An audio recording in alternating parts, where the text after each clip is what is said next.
Ready? We're going to start, eh?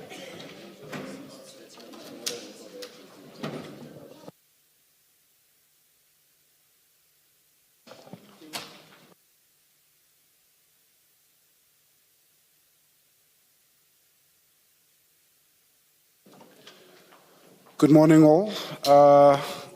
Please, as a reminder, switch off your cell phones. We are ready to start. Thank you.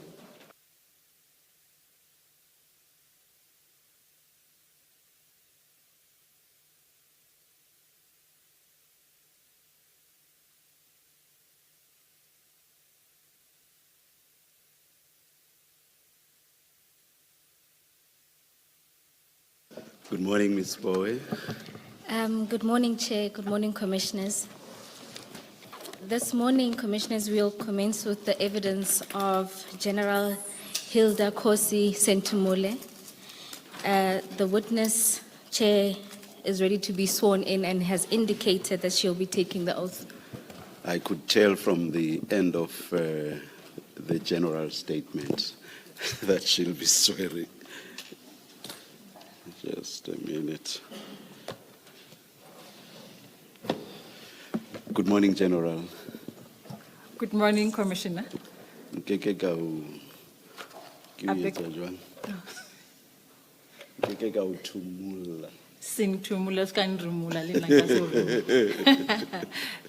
you, Chair. Do you swear that the evidence you're going to give is the truth, the whole truth, nothing but the truth? If so, please raise your right hand and say, "So help me God." So help me God. Thank you. Thank you. General, can you confirm that in front of you, you have two files?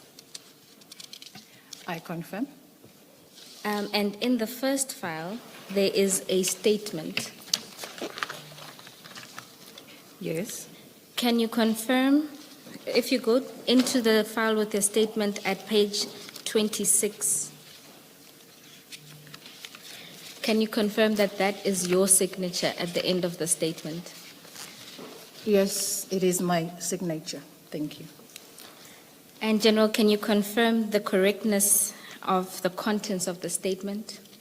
It is correct. I've verified. Thank you. And lastly, General, can you confirm that this is a statement that you have prepared for purposes of giving testimony before this commission? I can confirm that as well. Thank you. Thank you. General, can you start by just telling the commissioners what your rank is and the position that you currently hold? Okay. Sorry, Commissioners. I am Hilda Kosi Mavimbela Sentumule, and I'm currently holding the position of Lieutenant General within the SAPS. And which position are you holding? Currently, I'm the Acting Deputy National Commissioner, but in my appointed position, I am the Divisional Commissioner for Detective and Forensic Services. Thank you, General. Prior to dealing with your tenure within SAPS, can you give a brief overview of your experience prior to joining SAPS? Prior to joining the police, I actually was appointed in State Security Agency, then NEA in the late 90s. And I actually started my career as an investigator, junior investigator within counterintelligence, particularly vetting investigations. And I moved on to become an analyst, and I became a trainer. I grew up in ranks within state security, and I became the component head for domestic intelligence collection in the province of Northern Cape. I also occupied the position of component head, counterintelligence investigation, still in the Northern Cape province. I was subsequently requested by the then DG, Mr. Manzini, God rest his soul, who passed, to come and head IS-32 within the National Head Office of State Security, where I was responsible for ensuring that our members who are coming into the state security are beyond reproach. So I will do those counterintelligence investigations. I think in 2008, I was given 3 offers, one for counterintelligence outside the state security, personal security vetting investigations, and also of NICOC and the police. I first chose NICOC and I went to NICOC. I stayed there for a while, realizing that it was just too academic and I was bound to sit behind the desk. I felt uncomfortable. Then I opted to join the police. That was in 2008. General, excuse my ignorance. Good Yeah. morning. Good morning, What good is morning, NICOC? Commissioner. What is NICOC? Oh, NICOC is the National Intelligence Coordinating Committee. That is the structure that coordinates all intelligence services and also provides the country with estimates of what is likely to happen in terms of threats to our security. Thank you, General. And then after you joined, in 2008, when you joined SAPS, which position did you assume, and can you briefly go through your trajectory within the SAPS? I must state that joining SAPS, I joined as a lateral entry, and I was already at a director level. It was before the ranks were actually altered to the military ranks. So I became a director for counterterrorism. And that structure was responsible for both right-wing extremism as well as Islamic extremism investigations. If I may proceed. Yes, General. Yeah, I think pivotal to my appointment as the section head for counterterrorism, it was just before the World Cup, and I think it was the time General Tele came into the SAPS as well. So we worked, I think I was one of the 2 junior members who were part of that committee, where we were providing security updates and appraisals in terms of counterterrorism to the SAPS World Cup Committee. Thank you, General. And then in 2012, you talked to further positions that you occupied. Yeah, I think before we go into 2012, in 2010, just after the World Cup, I was appointed as the first head of organized crime for DPCI. I stayed in DPCI for a year, and I was subsequently redeployed to crime intelligence, where I became the component head for counter and security intelligence. An opportunity arose, I think, when there were changes in crime intelligence.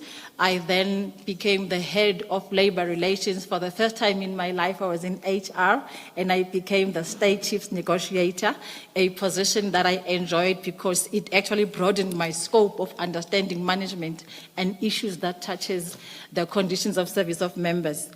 And just maybe to move on, in 2014, I became the component head for leadership, management and development within Division HRD, where I was responsible for all SAPS leadership training. General, can you then speak to your appointment in 2016 that ultimately then resulted in your 2021 appointment as the Divisional Commissioner? When General Pashlani was appointed as acting National Commissioner, he redeployed me to detectives, where I was the first head of organized crime investigations, which was just reintroduced within SAPS. And I occupied that position until I was appointed the Divisional Commissioner, Detective and Forensic Services in 2021. Just at that point, I'm not going to interrupt you much, Okay. but I just want to ask you, you may even take notes if you have something to write with and on. I want you to apply your mind, and right at the end, I will raise these issues that I want you to note. I assume that as the Divisional Commissioner for Detective and Forensic Services, that the laboratories, forensic laboratories, fall under your mandate. Is that a correct assumption? It is correct, Commissioner. Yes. Now, I want you to tell us,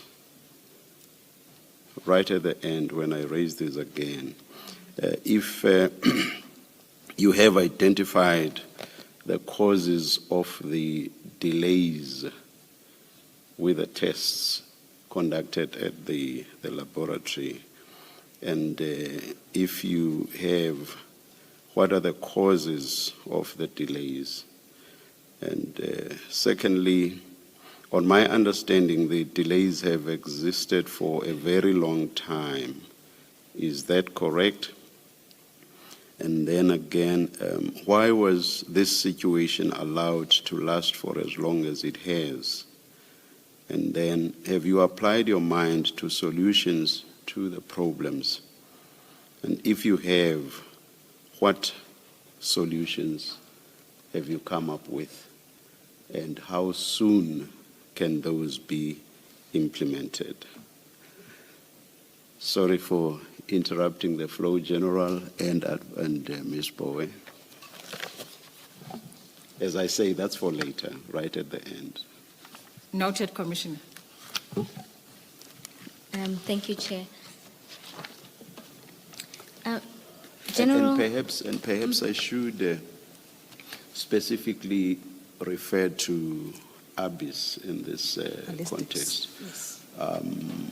One of the witnesses, I forget his name. Brigadier Nkabela.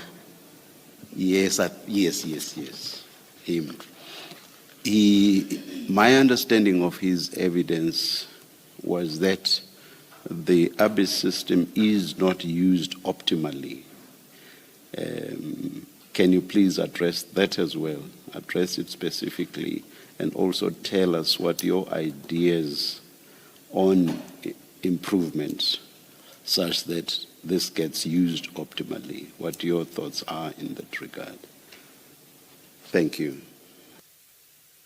Yes, Ms. Bowe. Thank you, Chair. General, if we could then move to paragraph 5 of your statement, where you just set out various roles and institutions that you play a part in. Can you just give a brief summary of those?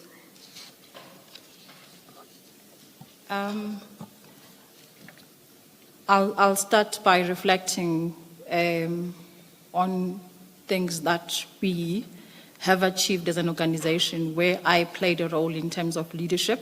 And I think one of those touches on the question that the chairperson has asked that I address at the end of my statement or of my delivery. I played a role in the expansion of the Gqeberha Forensic Science Laboratory, which actually was only exclusively dealing with ballistics as well as scientific analysis and chemistry.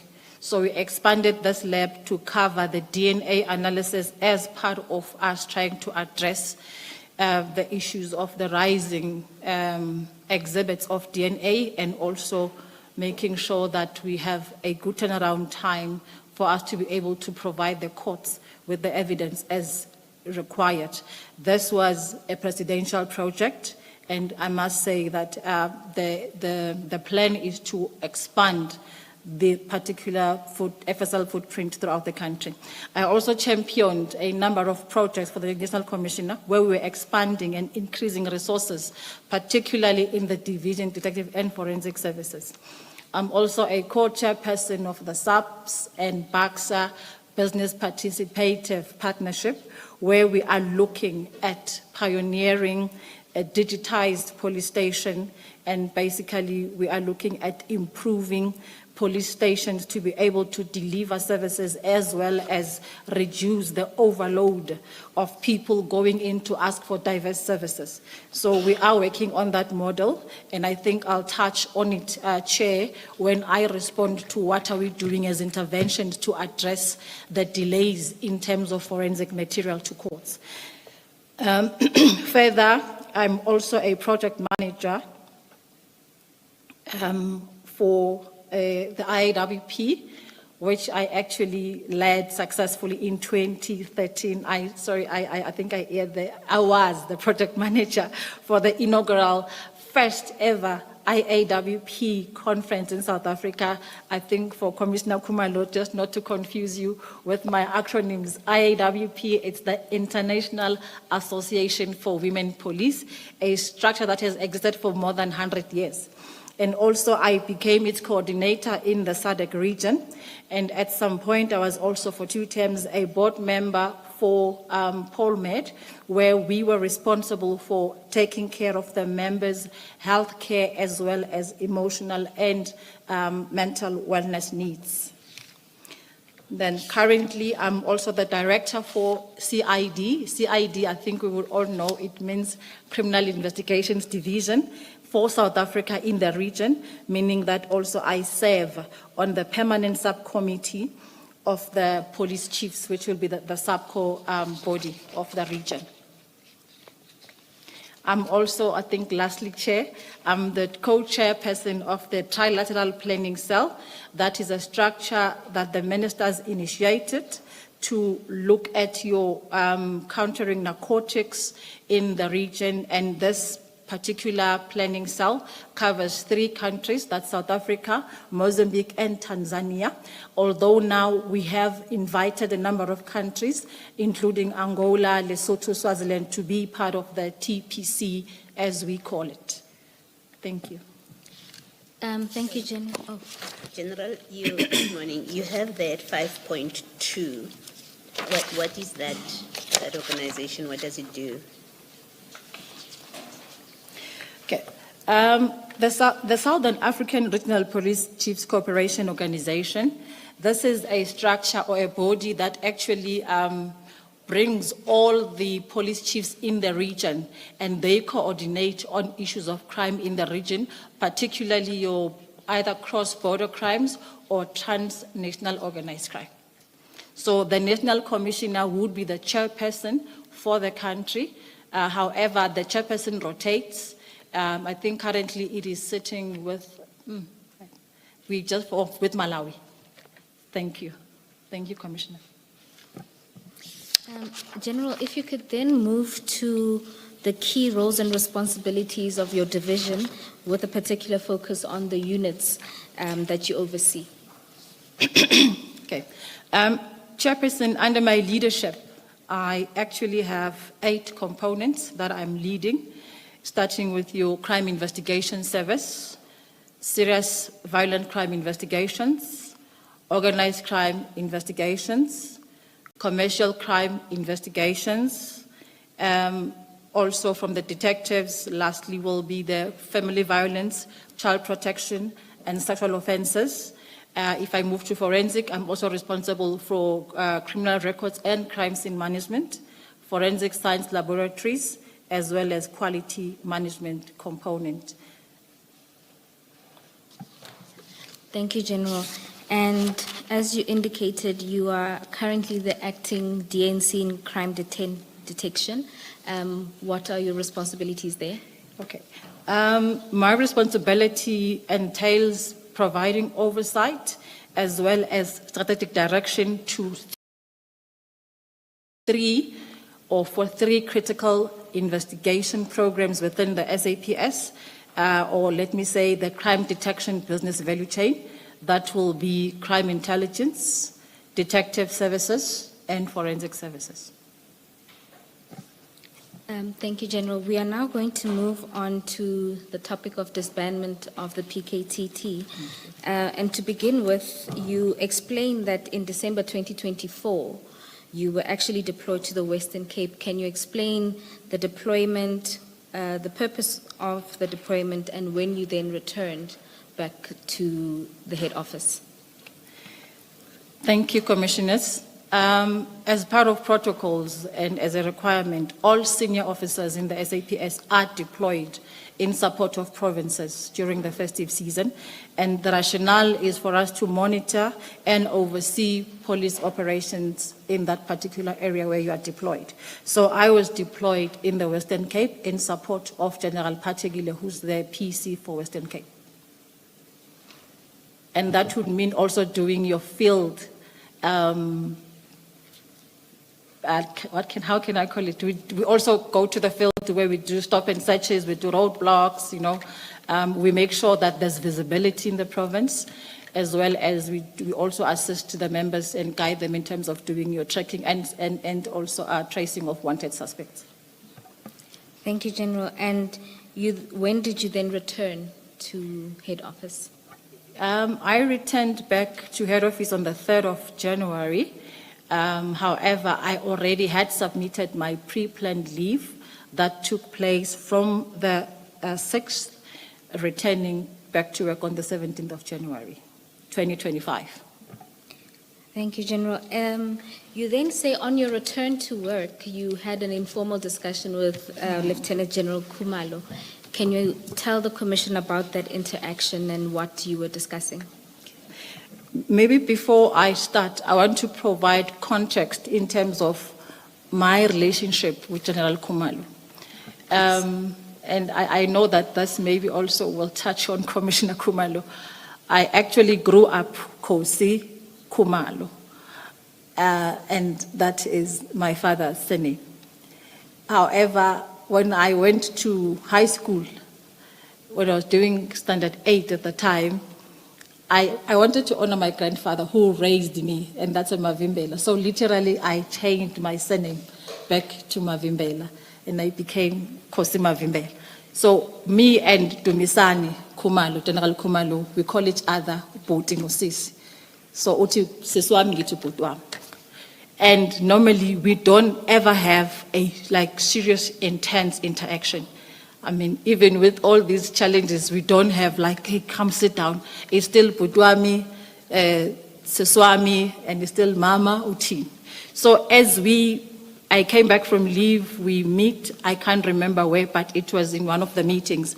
And he said to me, siswami, uboss wakho uthi mangunikeza ama-dockets we-PKTT.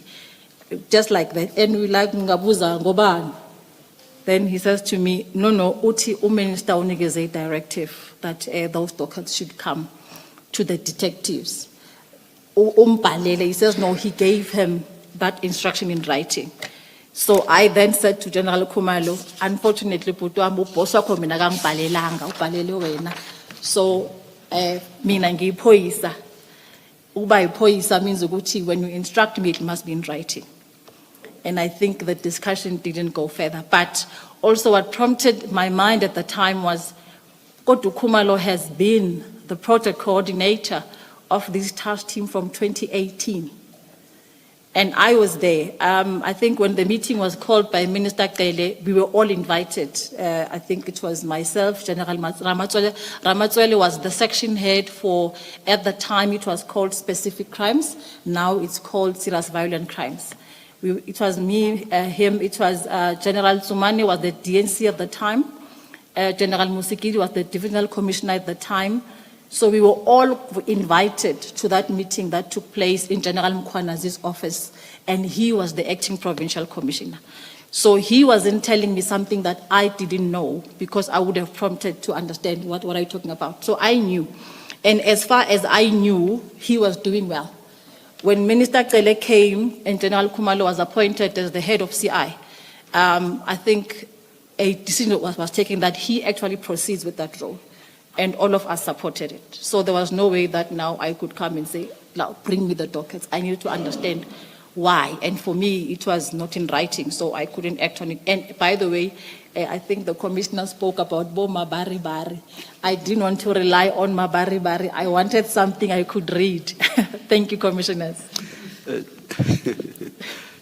General, somewhere in your statement, you mentioned the reason why the dockets had to come to head office. Yes. And on that you take issue, if I understand correctly, with the reason that was given by General Mutsepe.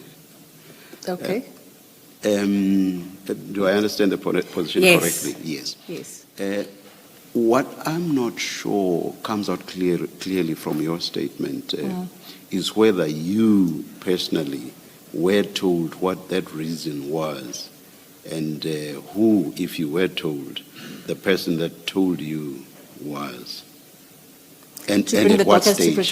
Why must the dockets come to head office? Okay. Who told you and at what stage? Nobody told me and Khumalo that the dockets must come to Pretoria.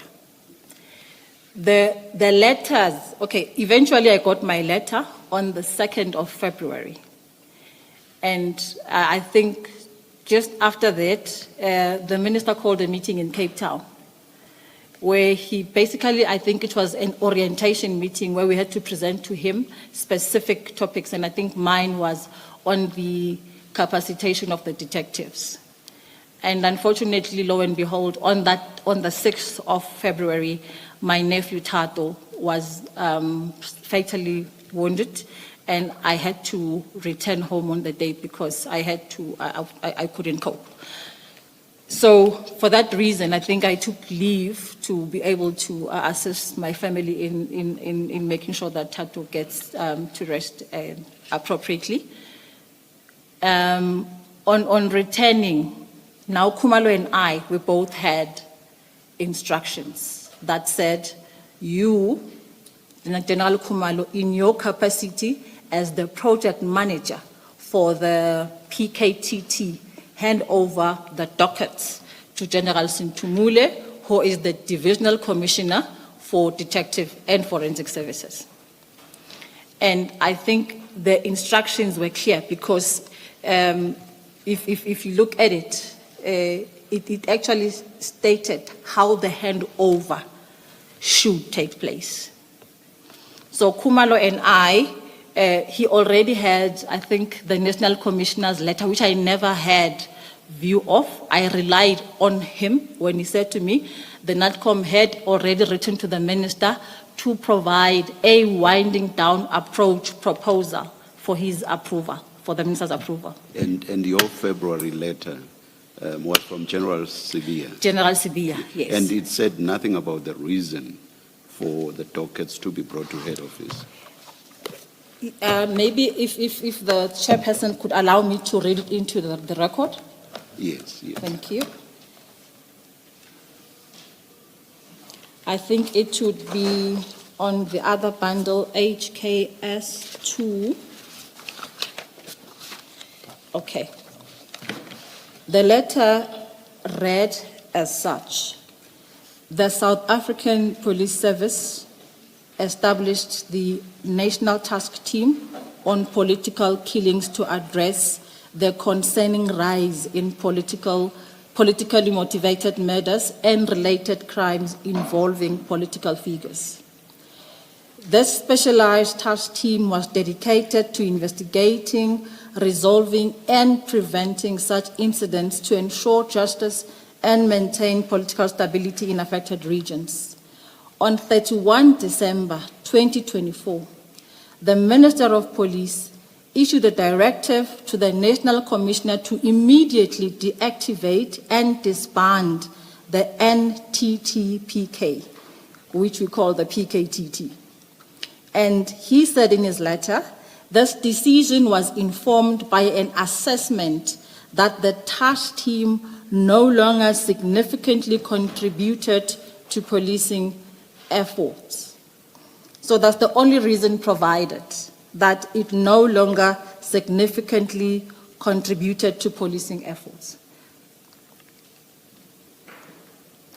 But there was, for me, that's the only reason that I know, and I think coming from intelligence and compartmentalization, that is all that I worked on the instruction.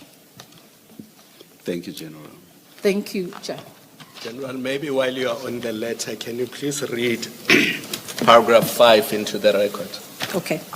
In compliance with the aforementioned directive of the Minister of Police, you are directed, which is it's an instruction with steps, if you look at what it means, to engage with the Divisional Commissioner of Crime Intelligence with a view to do a proper handing over and to follow all processes to conduct a handing over process. And this includes, but not limited to, a report of all cases in terms of their status, a case register wherein all the cases were recorded and the current status of court-going cases and cases under investigation. All cases or projects, documentation relevant to the Political Killings Task Team, the PKTT. These should include all evidentiary material, documents, electronic recordings, etc. It must be booked into the SAP S13 or in possession of the team or stored in any storage facility. All human and physical resources allocated, listed, as well as a report on all financial expenditure for the duration of the operations of the task team. That ends paragraph 5, Commissioner. General, that 5.3, Yes. is that in short, is that a reference to the dockets? Is this where the Yes, instruction I think says you must take over? 5.3, can I say actually all of them except for number 5.4, they refer to dockets. Okay, all right. Because General Kumalo had to provide me with the state of where those investigations were, which he did, I think, in the plan that we developed. Okay. Thank you. Thank you. Ms. Bowe, I would like to ask something about paragraph 6, but if you're still going to deal with the letter, if you were planning to deal with the letter in your own way, I would rather leave it to that point. Commissioner Baloyi, I was going to proceed chronologically from where we are. So if we want to deal with paragraph, I'll postpone, I'm happy to postpone it. okay.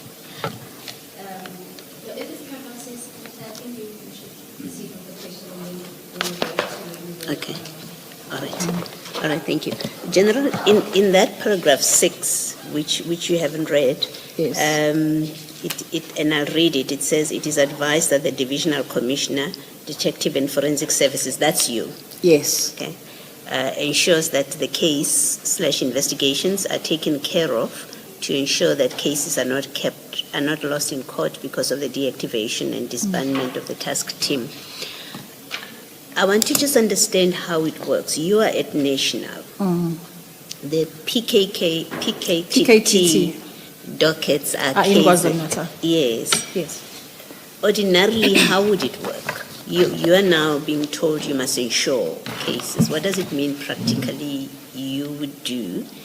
And does this reflect how, this kind of instruction, how ordinarily you would engage with provincial dockets, or was this something out of the norm, your involvement here, as in paragraph 6? If I may clarify, Chairperson or Commissioner, and I will take you back to 2018 when the team was established. The team, though based in the province, was the national task team.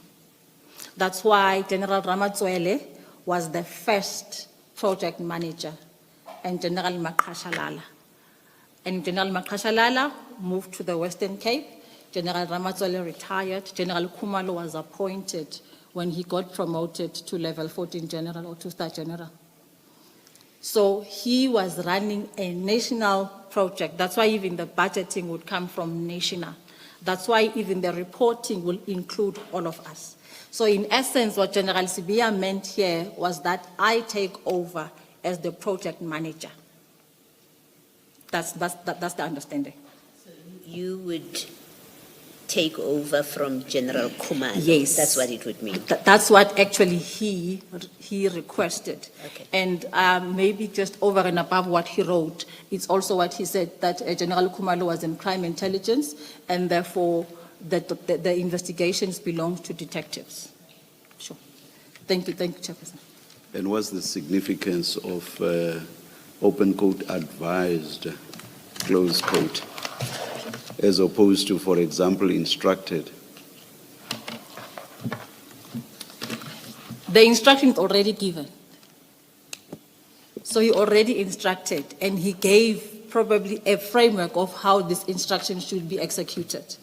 Now he says, over and above what you're going to do, you must make sure that chain of custody, documentation related to the dockets, but also court processes don't get interfered with. Thank you. Thank you. General, just to take a step back, you were still in January. Yes. When you note at paragraph 16 that General Sibia also followed up after your conversation with General Kumalo about whether or not you're going to get the dockets. Can you explain that interaction? No, thank you very much, Commissioners. Still in January, and I must say, Commissioners, I don't remember the date. We were in his office. Normally, he would call meetings in the morning, and I think post that meeting, then he asked me if I had engaged with General Kumalo on the handover of the PKTG dockets. My response to him was that much as General Kumalo has spoken to me, I didn't take the matter forward because he at least had something in writing, I didn't. So I couldn't go ahead with the instruction, and therefore if he wanted me to proceed with that instruction, he had to reduce it into writing, or in writing.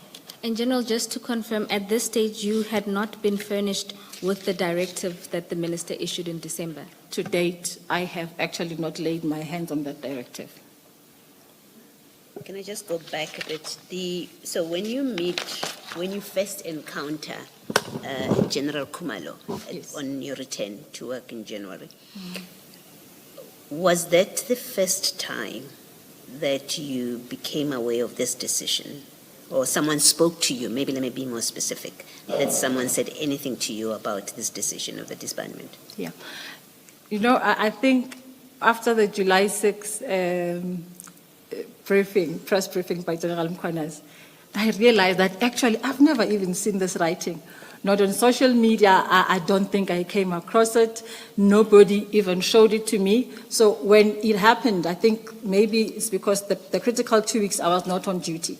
Maybe if I was, I would have been made aware either by General Sibia himself, but no copy was ever shared. And it was actually for the first time that I heard from General Kumalo that the team was being disbanded. And again, it didn't provide reasons. Like I said, it was just, so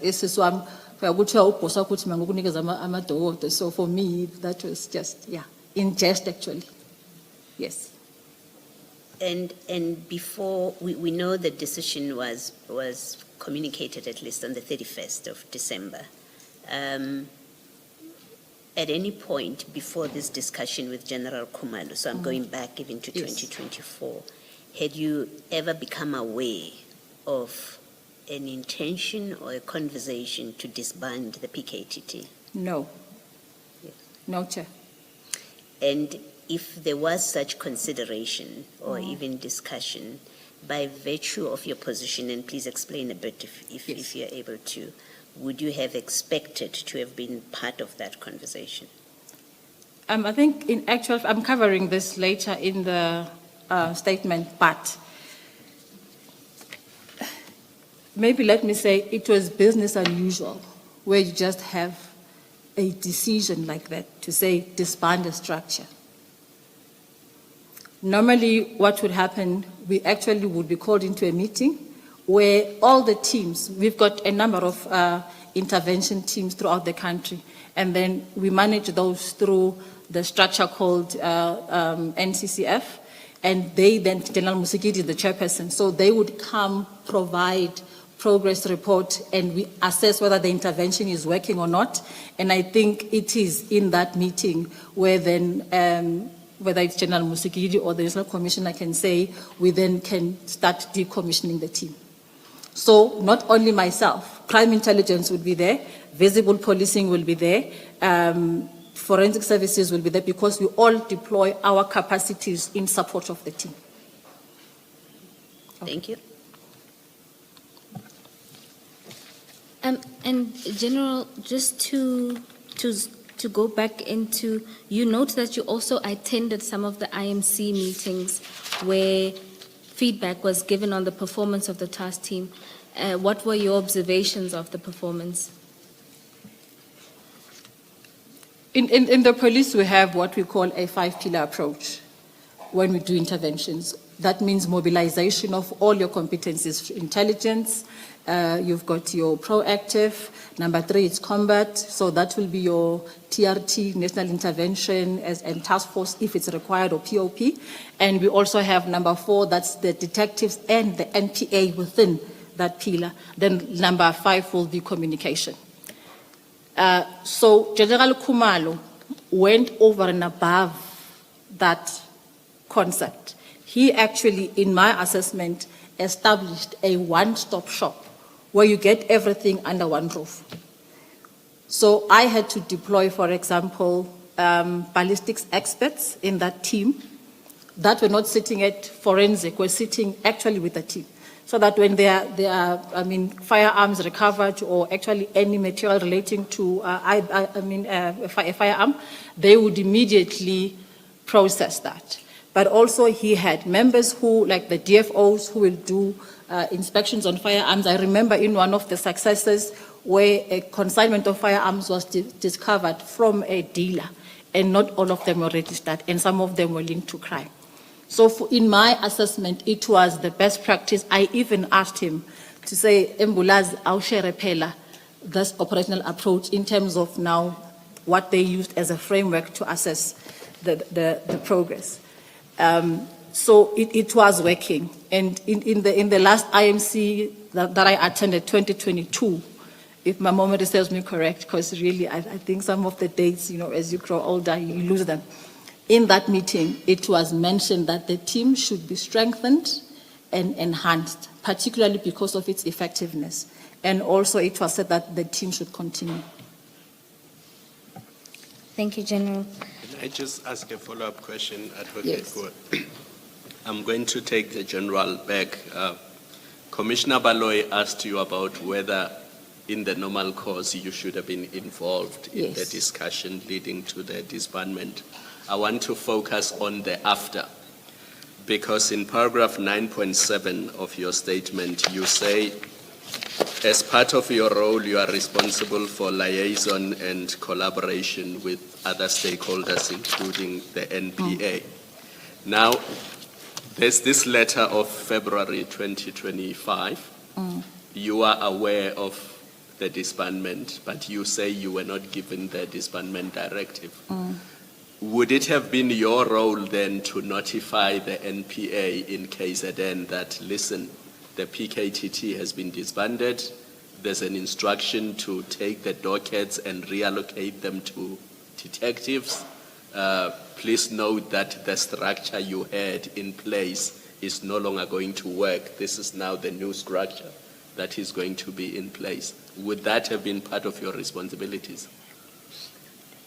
Let me start responding to you by saying that this was business unusual, because we do have monthly meetings, for example, with the DPP of KwaZulu-Natal, not only on PKTT, but also we've got extortions committees, we've got CITs. So in those meetings, if I co-chair, then it is my role to then say to the team, we have not to just the NPA, to everybody who's part of the team, to say, we have a new directive and this requires that maybe we review our way of moving forward. I don't think here, for me, things happened. For starters, General Mkhwanazi should have been the first person to be notified. People have got a misnomer in their minds. Sorry to interrupt you. Yes. General Mkhwanazi should have been the first person to be notified about the disbandment. Yes. Okay, continue Yes. from there. Yes, because, and I hear people throwing this, you are the custodian of the detectives or the dockets. The provincial commissioner is empowered by the Act to look at all issues crime in the province. When we work at national, we work in conjunction with the province. General Mkhwanazi, because he and General Khumalo were responsible, if you look at the minutes, they were the ones reporting on the progress of the PKTT, not the divisional commissioner, not General Khumalo in his capacity as the divisional commissioner for crime intelligence. So General Mkhwanazi would have been, as the chairperson for the province, engaged with the DPP as they do even currently. So to answer your question, it would not have been in my position to actually inform all the role players of the disbandment. Don't forget your point about the misnomer. You had just started saying something about a misnomer. Yes, and no, it's about, And I remember, I won't mention the general, who went on TV and said, the dockets are mine. And I think that's why we are here, where we are today. At National, we don't own the dockets. The dockets belongs to a province. And the provincial commissioner, if I were to use the last, sort of the Kasi language, he's the last number of the province. I deal with General Mtombeni about dockets, General from Limpopo, General Khatev. I just don't decide. I engage with them because they are the people who are accountable for the stations and the workload of the stations.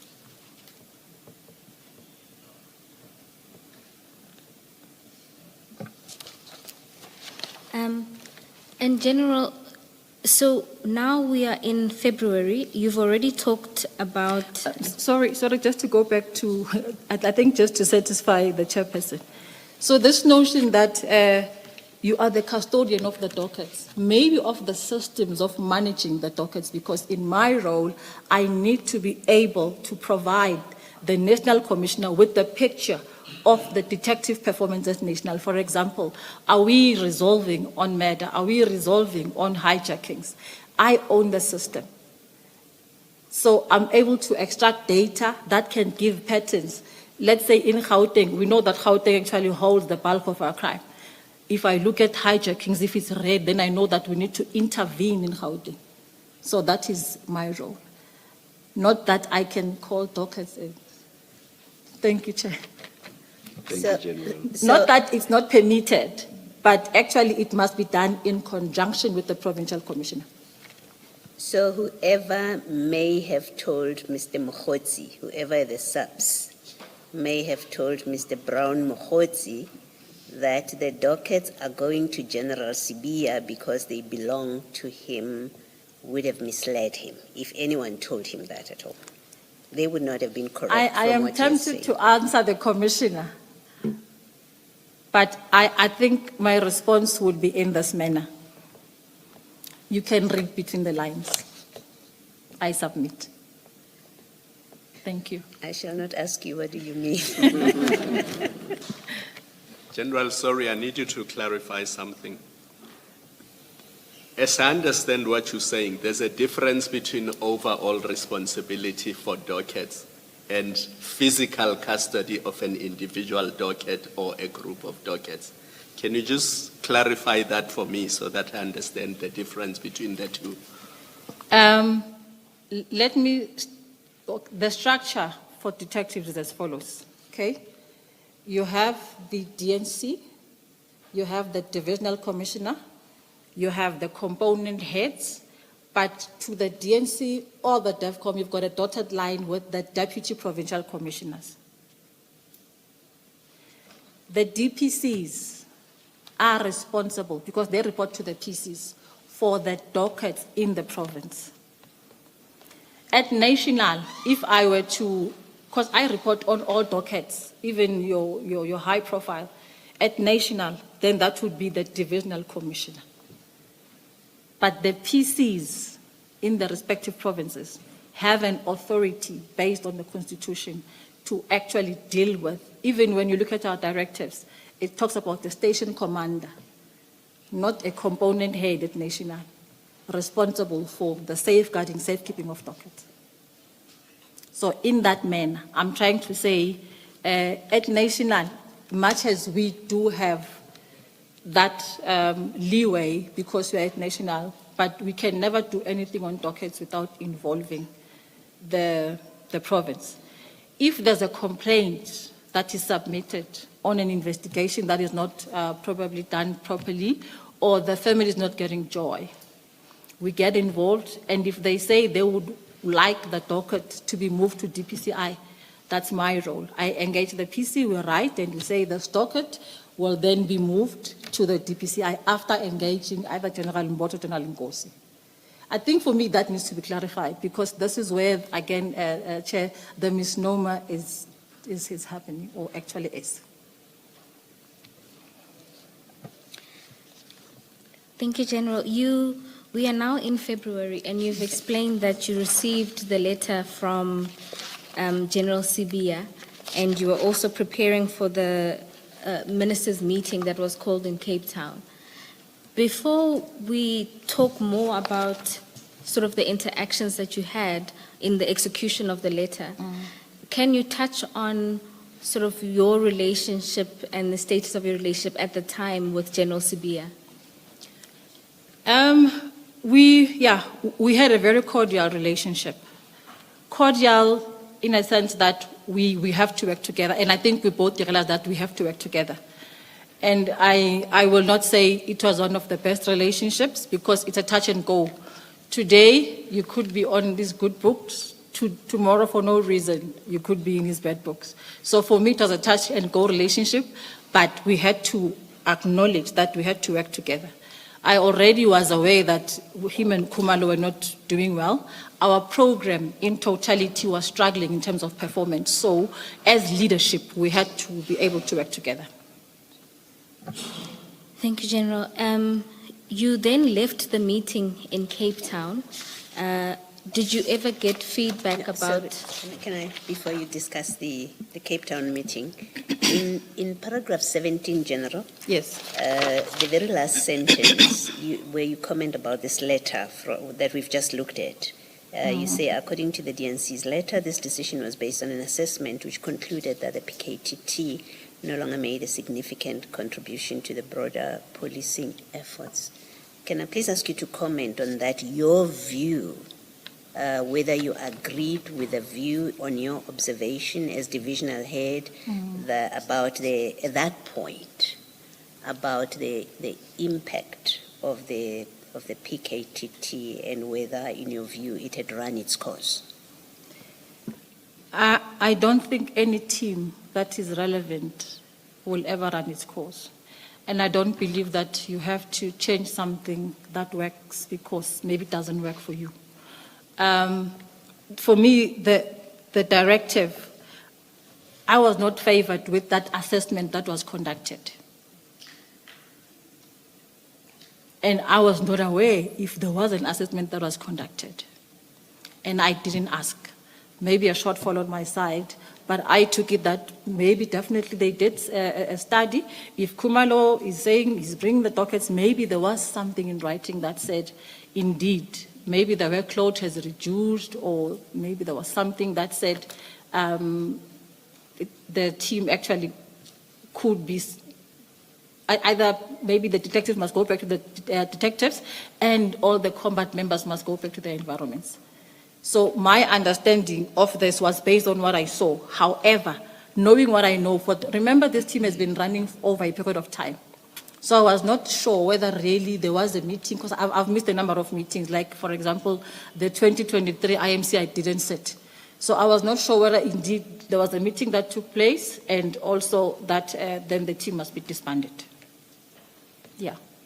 And as at the time of this meeting in February with the minister, and as at today, Yes. did you ever become aware of an assessment that was done about the effectiveness No. of the PKTT? No. And I think I do cover it also towards the end of my submission. Thank you, Commissioner. Thank you, General. When you returned from the Cape Town meeting, did anybody give you a briefing about what would have been the outcome, particularly in relation to this instruction? I think upon my return, Khumalo and I, we arranged the meeting where we then had to sit to say, how do we implement this directive or instruction by the DNC? But there was no other meeting, whether called by the National Commissioner or the Minister, in relation to this. So we actually had to work with what we had before us. And you say in that paragraph 18, I think if I understood you earlier, where you speak about this meeting, earlier your evidence, I think you said this was your first orientation. It was an orientation meeting of the minister and you were presenting to him for the first time. Did I hear you correctly? Not necessarily for the first time, because the minister, I think, met different divisions for the better part of his last 4 months of the year. And I know there was a meeting in November, I was not part of it. So there were he would call it division and say, visible policing, come and present to me. So we were not called as yet. So in this meeting, we were called, but not only the detectives, it was all the divisions. And I think on the agenda, my part, if I remember very well, it was about capacitating the detectives. Yeah. Thank you. So I took it that, because the minister was still trying to understand the functioning of the SAPS. Thank you. General, on that point, just to make sure, in the 5 months in the preceding year, 2024, your division wasn't called to provide a briefing or orientation?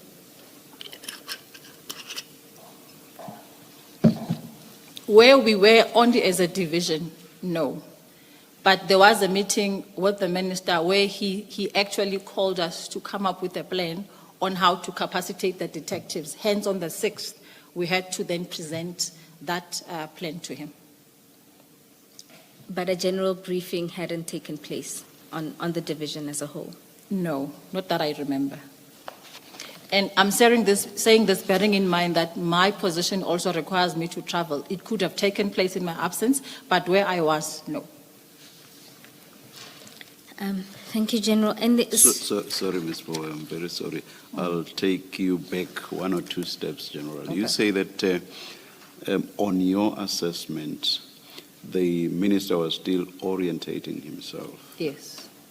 Through calling these various meetings with this division, that division, and so on. Oh. So it's a firm view that he was at a stage where he was still orientating himself. It is my view, Yes. and it will remain, because I think I've worked in state security. Our strength at the time was 3,000. I worked at NICOC. Our strength, I'm not sure, but we were not probably 2,000 or even less. In the police, when I arrived, the police were almost 200,000. That's like a cumbersome structure.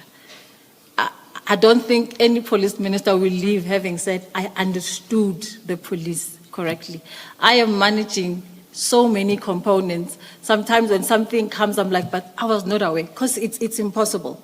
I mean, it's a task that you really need a very strong management information team to always be on top of things. So the minister, I think, based on his duration of being with us, definitely he was still in the orientation phase.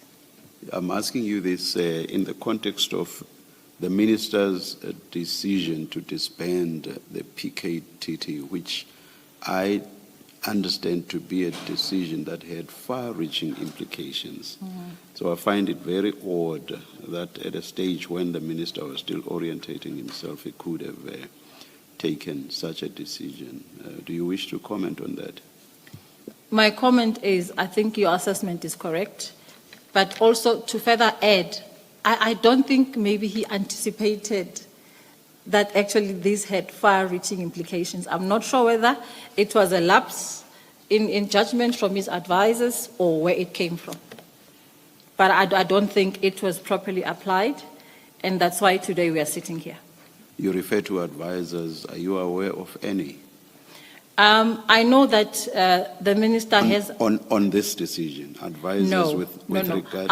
I'm talking about an office, because the minister definitely, having been new or let me say even where he was, there should be people who have got the know-how, who are able to at least orientate and advise him. Thank you, General. Thank you, Commissioner. General, you say that the far-reaching consequences.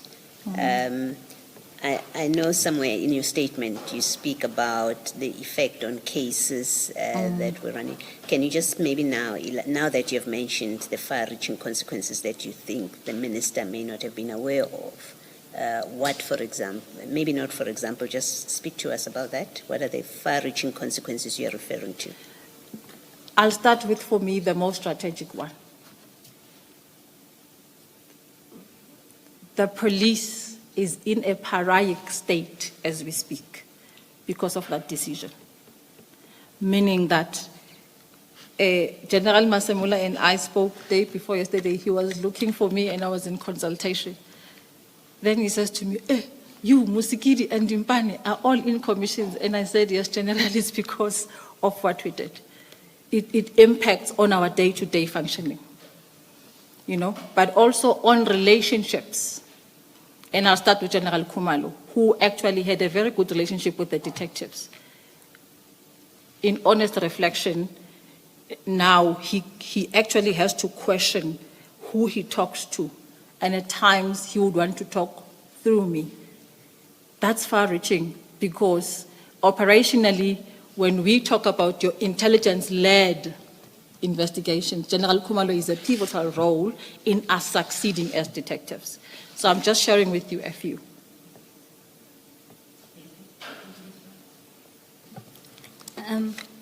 General, you are now back. It's after the meeting that took place in Cape Town, and you're with General Khumalo to put together a plan to implement the 2 directives or instructions that you each have received.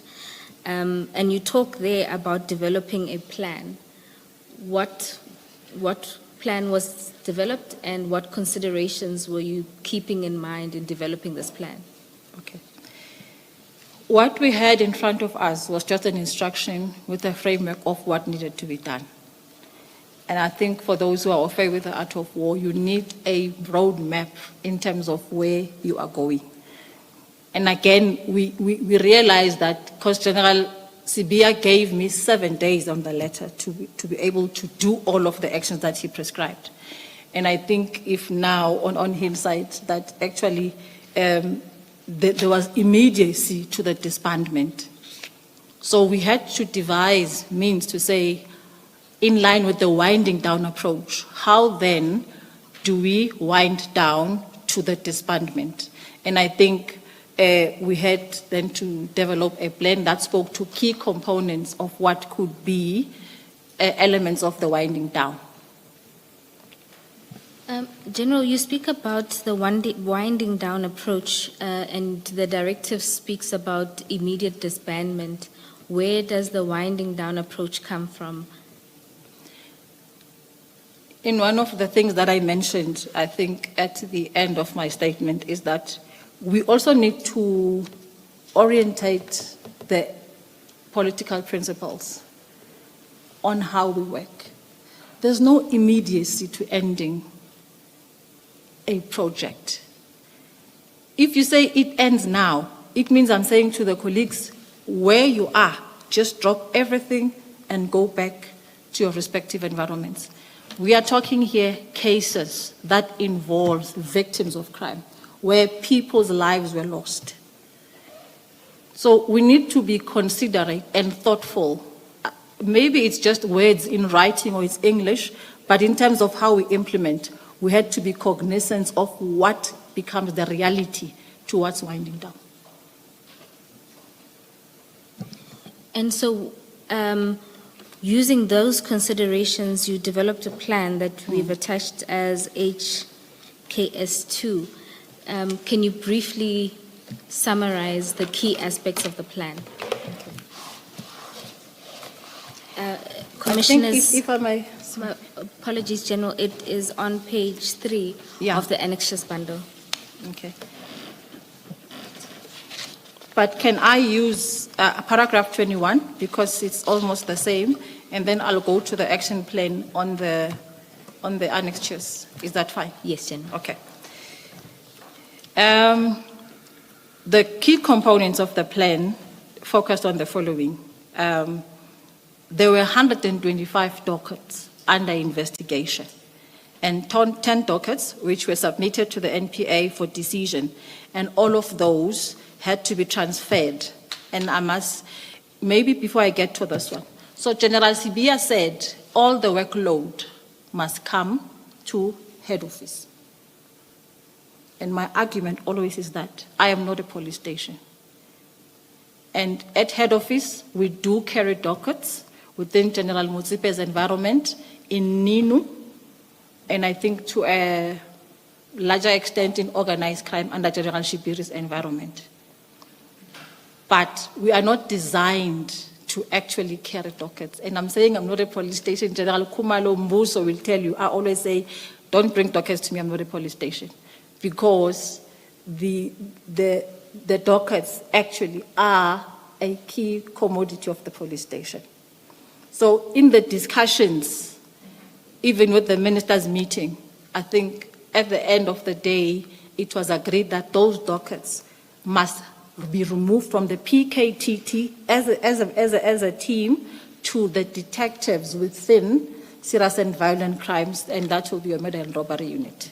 So this then talks to that approach to say that dockets will be removed from the PKTT, but they must immediately go back to their province of origin, that is KwaZulu-Natal, and I think in relation to the 3 other dockets, that would have been Eastern Cape.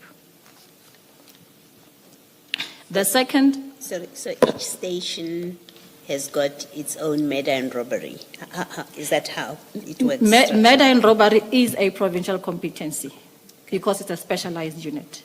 But you will have general detectives at a station working on your normal murder cases.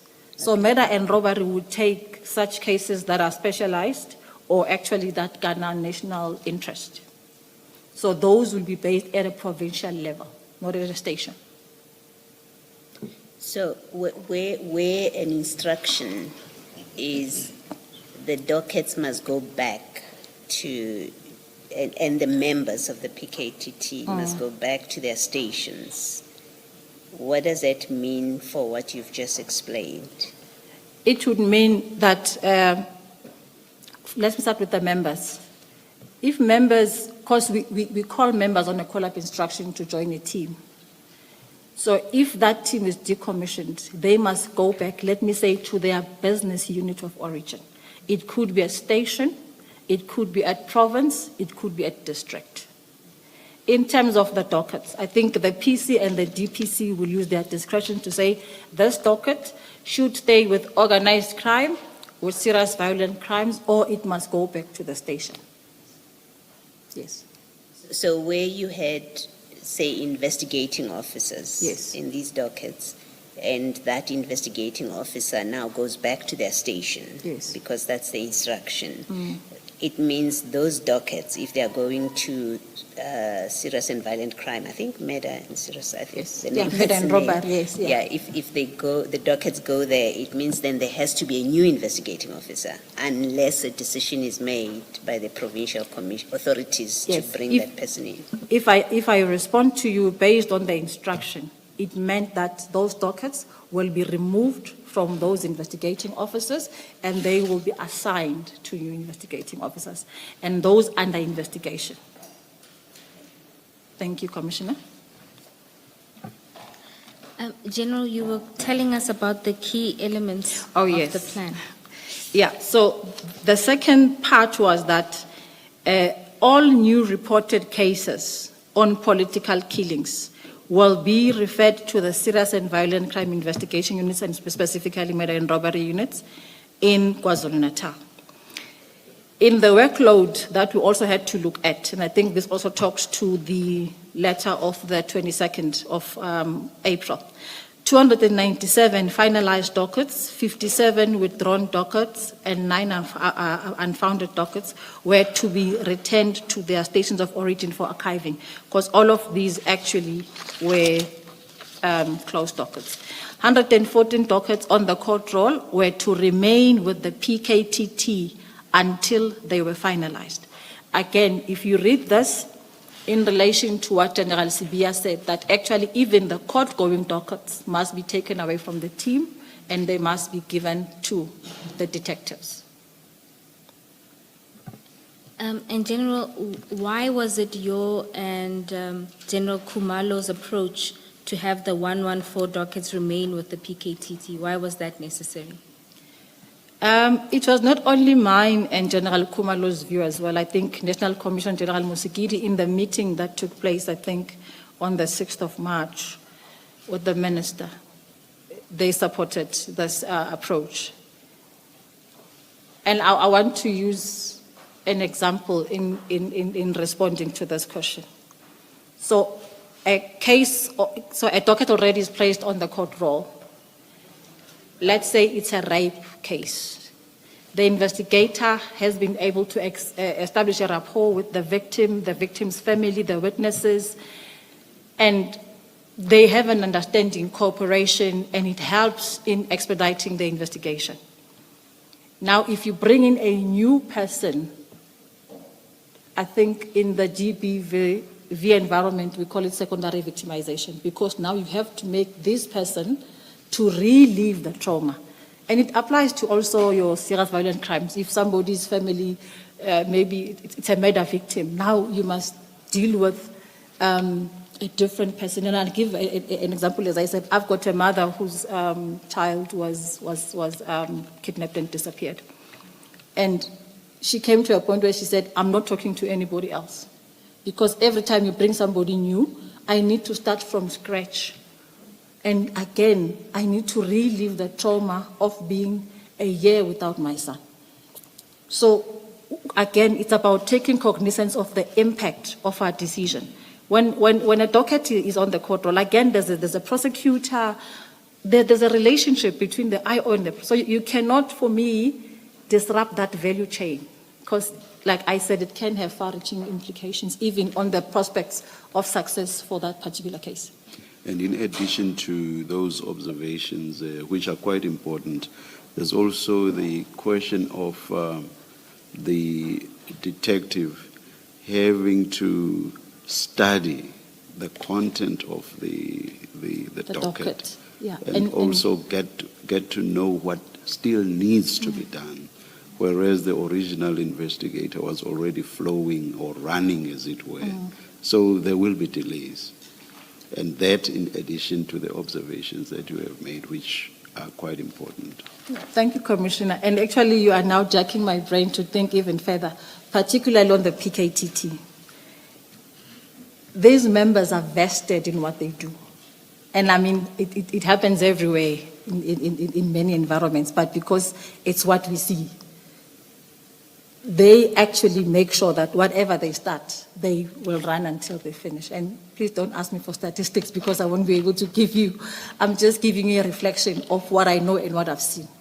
You know, the docket might be given to somebody not with the same zeal, not with the same energy and commitment.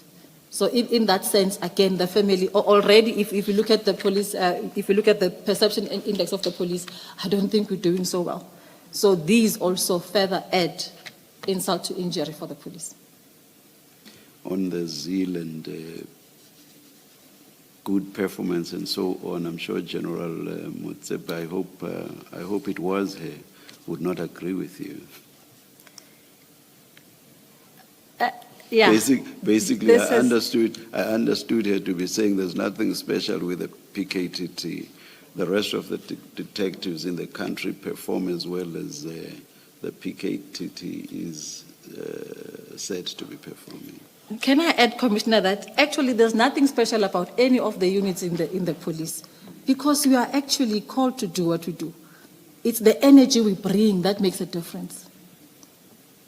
It's the image we portray to the communities that brings hope that actually my case is in the good hands. So it's a relative response, and I think to be safe, I leave it at that, Commissioner. Perhaps now that we are talking about that and the performance, earlier you said because this was a multidisciplinary approach, to which you said General Kumalo added something. I will not go to what it is that he added. General Motsepe said there was nothing special with it because all of the facilities that you say and other witnesses have said were available to the PKTT are available to all generals, to all detectives countrywide. And when we raised with her the fact that, but look, there are dedicated, for example, ballistics experts within the PKTT who are able to expedite the testing process. And she was dismissive even of that, and she said even detectives in any other cases within the country are able to expedite those matters that they feel warrant to be expedited. So basically saying there's nothing special with having this multidisciplinary arrangement. What's your comment on that? Yeah, now I feel I'm on the spot. Change is good. And for me, if anyone brings diversification in terms of how we can do things, I think it should be welcomed. Detectives at a police station and detectives in specialized units sometimes struggle for resources, for example, cars and phones, and and probably they would only look at what they have. So if someone who's a leader decides that I want to actually be the game changer in investigations and therefore I'm applying this approach, I think as the head of detectives, I welcome it. In actual fact, General Nkomo, who was our previous DEFCOM, and General Musikidi, we tried to actually establish what we call a just joint investigation support team at National, to have all those competencies that in case there's a priority crime that takes place, immediately you can mobilize those members and deploy them. So for me, it's about diversification and finding creative ways to expedite as well as do better in investigations. Just to make sure I understand you, so are you saying this multidisciplinary approach was more effective than, let me loosely call it, ordinary or the usual approach to detecting crime? I will respond again, Chairperson, by providing a live example. We're busy now with the plan on gang violence in the Western Cape. Whereas you would have some of these dockets being run as individual dockets, only with the detective who still has to go and ask for assistance from the NPA, some go to forensic. Now we are bringing, again, using the same method, all those under one roof, under General Maqashalala, who's a detective. And the NPA is sitting, and because it is an effective methodology, now we even broaden it to include one of the critical elements in investigations, asset forfeiture, because it takes time to actually get that docket ready for court. And so we're also looking at other means of hitting the criminals, just over and above criminal investigation. Thank you, General. Thank you, Chair. General, and you say in paragraph 19 that in the course of establishing or developing this plan, what was clear to you was that it wouldn't be possible to implement within 7 days. It was not possible. And is that then what informed this phased approach that you outline in the plan? Yes. And in general, you speak about a presentation that was then made before the 6 March meeting. Can you talk to us about that? That's at paragraph 20. That presentation, I think, Chairperson, is on the bundle. So let me just check. It's annexure. It's annexure. You can. Okay, it's annexure 8KS 2, no? 3. 3. Okay, HKS 3. No, 3. Oh, yeah. No. Here it is. It basically was providing the minister with a proposal for his approval of ensuring that this is a process-driven disbandment. And General Kumalo, because he carried the caseload, prepared all the cases and their status as outlined in General Sibia's letter to me and to him. But what is critical, I think it is the page 10 of that plan. So over and above the proposal, an action plan was developed, which we call the implementation plan, which then sets out actions that were supposed to be undertaken in the winding down and provided the due dates and people responsible.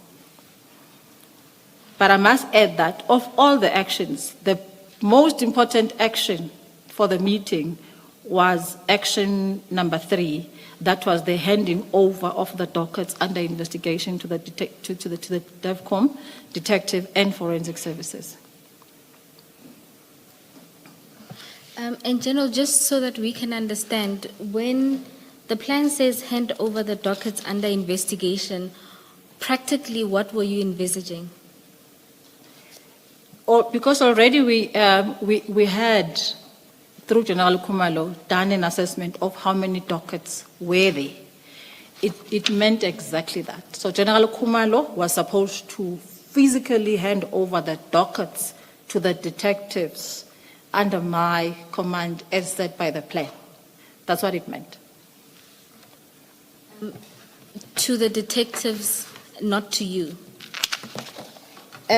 I actually see this as a position because in my absence, General Mokhale became the acting DEVCOM. So the dockets returned. It was not me, it was General Mokhale. So it returned to the position of the Divisional Commissioner, Detective and Forensic Services. So that would be a position that I occupy. So directly, that is me.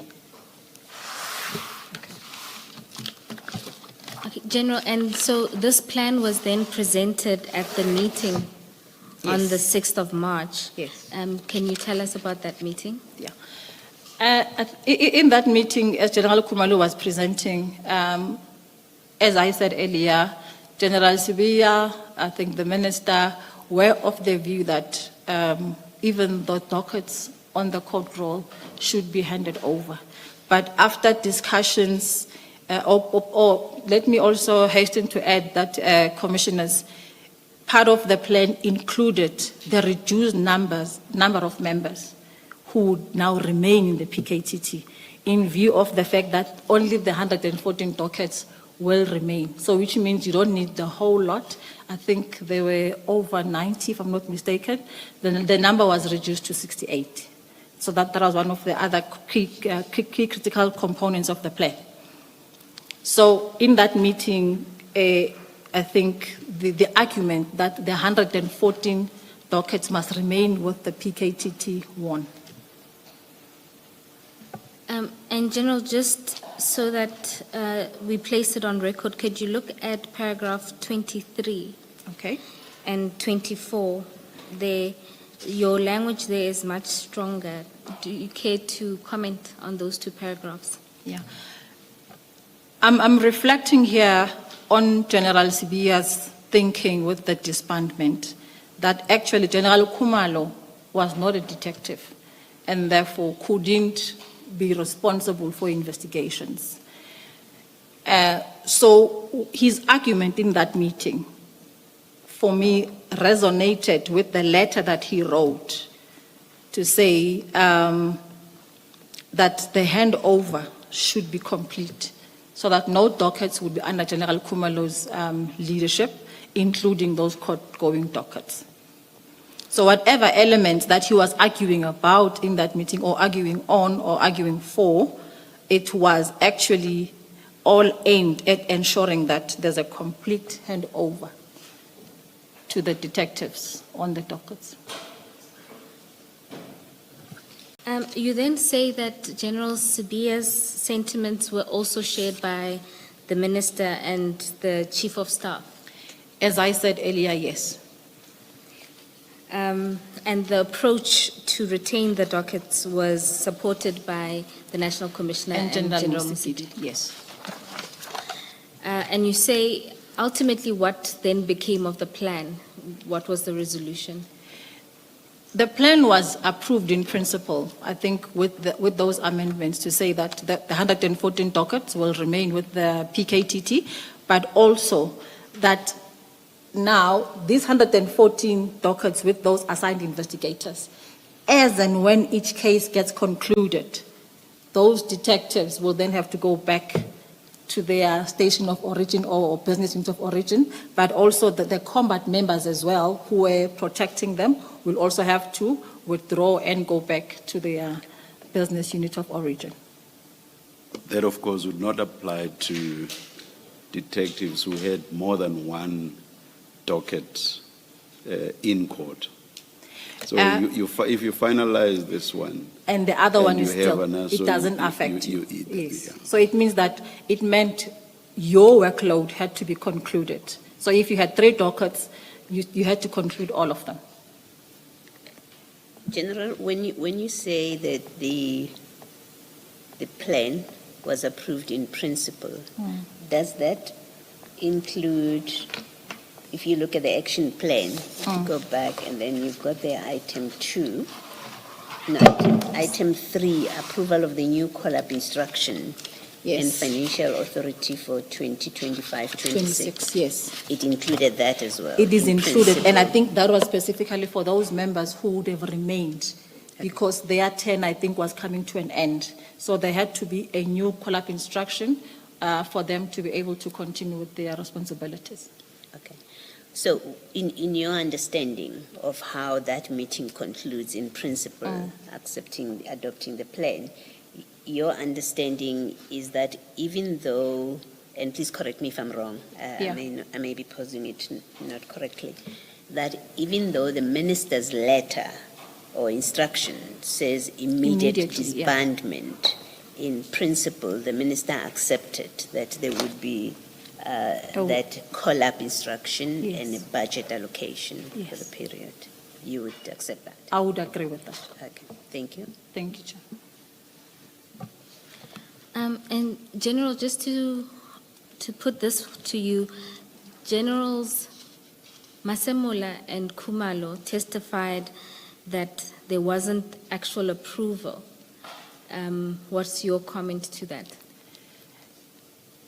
And I listened to both of them, and also I think there was an engagement to understand what does it mean.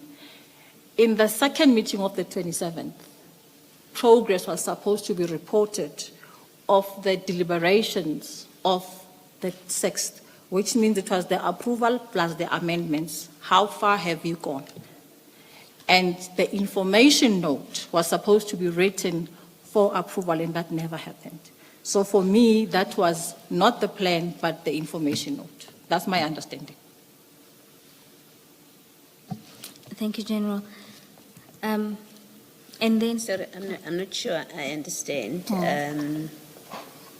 Are you saying if they testified or we understood their evidence to be that there was no approval of a plan, Yes. they are incorrect in that, or we are mistaken? Which one is it? For me, Because- it's a perspective, hence I'm clarifying probably what it could mean for them, because in principle, that plan, hence Kumalo and I were able to even plan after that, because there was a principled approval. Okay. But in the police, as I think I said to the evidence leader, for something to be complete for budgeting, you need that information note. I see. Okay. Thank you. Thank you, Commissioner. and so, General, after this meeting, you then speak of a call that General Kumalo reports to you from General Motsepe. Can you explain what happened there? Yeah. It was during March and after the meeting of the 6th. And again, Commissioners, please pardon me because I don't remember all the dates and it's not deliberate or at misleading the Commission. You already attributed it to age, General. Thank you for acknowledging that, Commissioner. Okay, General Kumalo gave me a disturbing call and said that he received a call from General Motsepe, who asked, who informed him that she was coming to collect the PKTT dockets. So immediately he ended the call and called me and asked, but why would Motsepe call him for the docket? So I said, no, General, don't worry, I will address it. And I called General Motsepe and I said to her, can you please cease communicating with Khumalo on the matter because he and I were seized with the matter. Now, what I didn't do, and I admitted to this commission, I didn't ask her where did she get it from. But I had an assumption because all the component heads, they have the direct access to the DNC. That's no surprise. You go in and you find them sitting. So my thinking was maybe General Sibia kept on reminding. And I said to the evidence leader, if maybe you need people to actually collaborate or corroborate that, it's fine. They are there. He would ask, how far are you? You are not moving. You are not taking the instruction of the minister. So I felt that maybe he got impatient with me. He got impatient with me because he assumed that maybe I was actually, because Khumalo, we called, he knew that maybe because of the relationship we have, therefore I'm not willing to execute. So my thinking was maybe Mutsipe got an instruction from him, and I say, underlining, it's an assumption, it's not fact.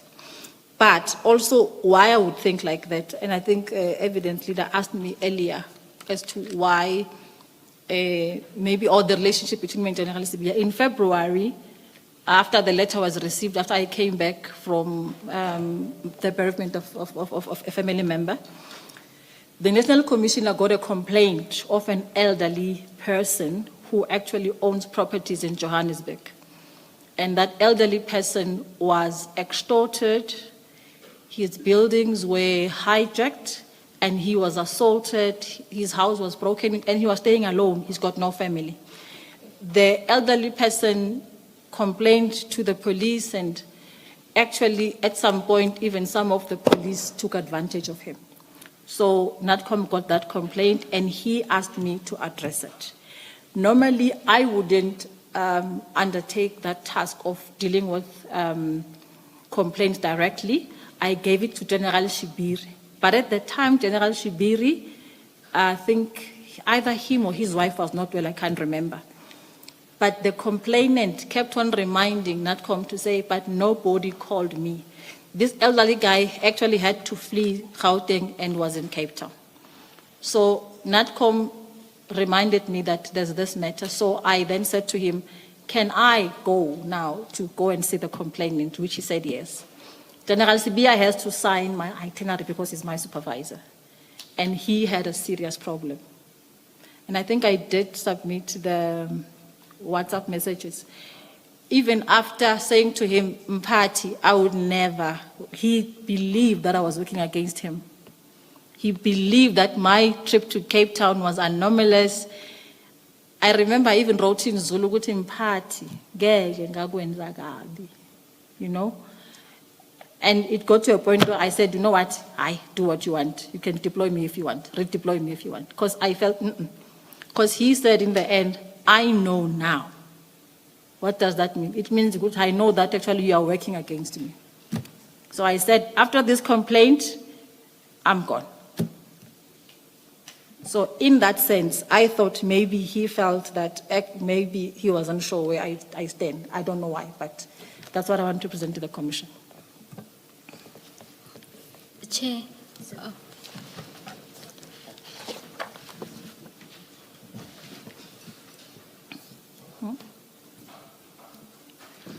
Let us adjourn and resume at 11:20. Let's adjourn.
All right, we are ready to resume. Thank you.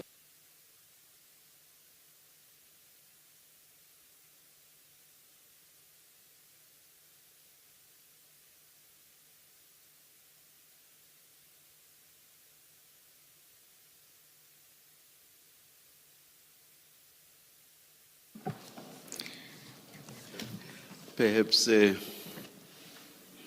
to be fair, let's wait maybe for 1 minute or so, because some of the people who are not back because I asked them to join me at a very brief meeting.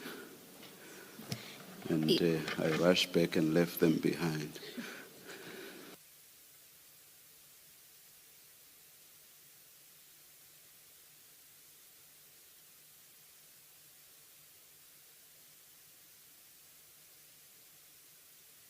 Apologies for this, General.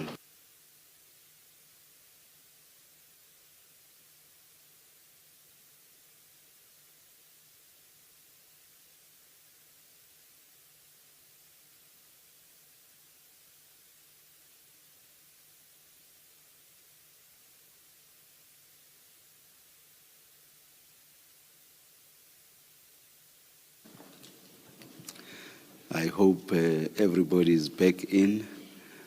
We waited. Thank you, Ms. Bowe. Thank you, Chairperson. General, if you can go back to paragraph 27, where you dealt with the call that you received from General Khumalo regarding General Motsepe's call to him. What I wanted to follow up on was whether this was protocol for General Motsepe to call General Khumalo in this manner or on this issue. Thank you, Commissioners. And Commissioner, I actually took the cue from you, and I'm using this line every day. Babaribar. I want to say that this call, General Khumalo can attest to, because we both found it odd. So it's not just me who's saying it. I'm not sure if it was in his statement, but I can submit that it is actually factual. And moving further, so in the police, there are not necessarily any prescriptions on who or you can talk to. The National Commissioner can call me directly, the Minister can call me directly, General Motsepe can be called by General Sibiya, General Motsepe can call General Khumalo. So there's nothing anomalous about that. However, on this specific matter, because it was sensitive, there was no designation for her until I called her on the 27th. So that's what I can submit. But on who can call whom, Yes. you mentioned people who would be senior calling those that are junior. Does it work the other way as well? It works. Maybe before, I'm not sure, I was not there. Like I said, I'm a lateral infusion. A constable can call me and complain about a matter, and I know that before it wasn't allowed, you know. So there are no written down rules in terms of who can call who. And I don't think also it's regulated. But I think there's an understanding that there are people who still say, but I can't call. I would ask, but why didn't you call me, General? But I can't jump my component head and talk to you. So it happens. So, self-regulation. In my early professional years, I was a civil servant, and there was something called channels of communication. Yes. You were bound to talk only to the person immediately above you, and it would be that person that then forwards whatever it is you are raising. But from what you are saying, it seems that no longer applies. No, thank you, Chair. Perhaps just to place it or to understand the context, in paragraph 9.3 of the statement, you speak of the various specialized components that you have oversight over. Yes. Does General Motsepe, Major General Motsepe, fall under any one of those, and if so, which one? Yes, Commissioners, she does. and she's the head of serious and violent crime investigations. Okay, so she reports to you directly? Directly, yes. Thank you. And on this kind of project where you've already been tasked by General Sibia to be responsible for it and engage with General Kumalo, is your evidence that you would have expected she would take instructions from you about this? Is that In what you're actual saying? fact, she was supposed to wait for instructions from me. Yes. Because I was given the mandate to actually do the handing over. Okay, thank you. Thank you. And then, General, before we return to your statement, before we adjourn for the tea break, you were recounting an incident of where the National Commissioner had instructed you to attend to a matter in Cape Town, and you referred to WhatsApp conversations between yourself and General Sibia. Can I ask you to go to HKS 7?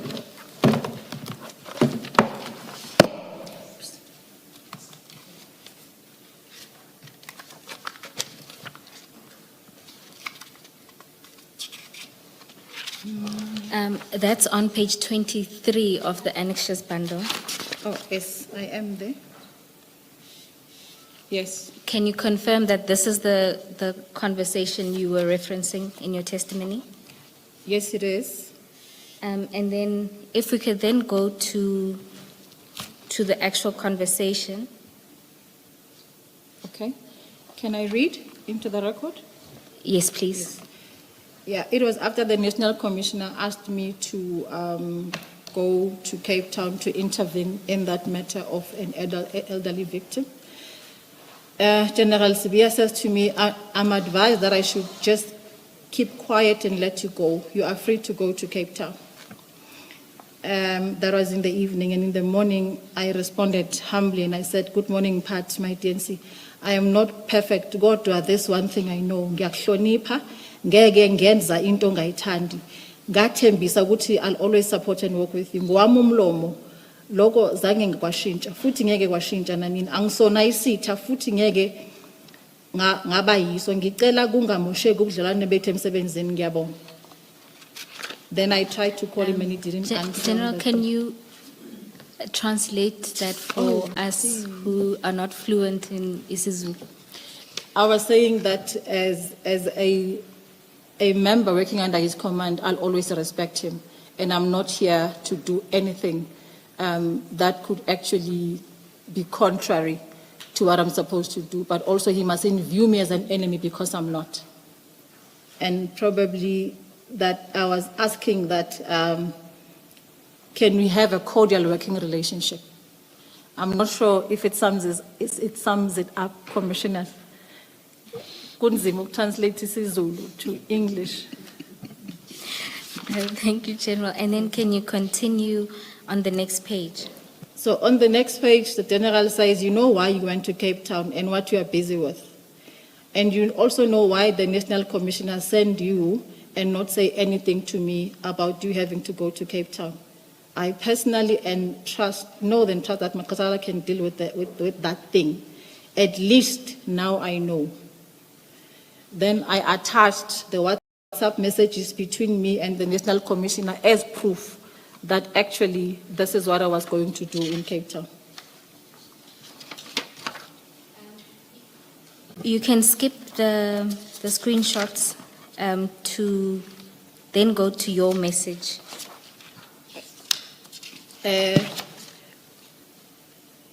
So in the end, because I could see that he's not backing down and he's put me in a box, I'm not sure which box. I said, I'll leave it at this. I didn't invite this to me. I was acting on instructions and I forwarded this to General Shibiri, who couldn't deal with it because of the wife. And they kept on calling NATCOM to say that we, as the detectives, are not responding. I'll give you both the complainant's numbers and the reporter.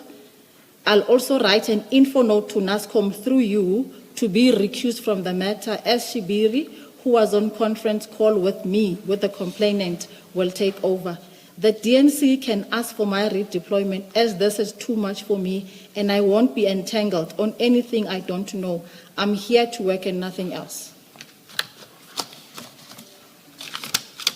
Thank you, General. And how does this then affect your relationship, particularly during the course of this disbandment and dockets issue?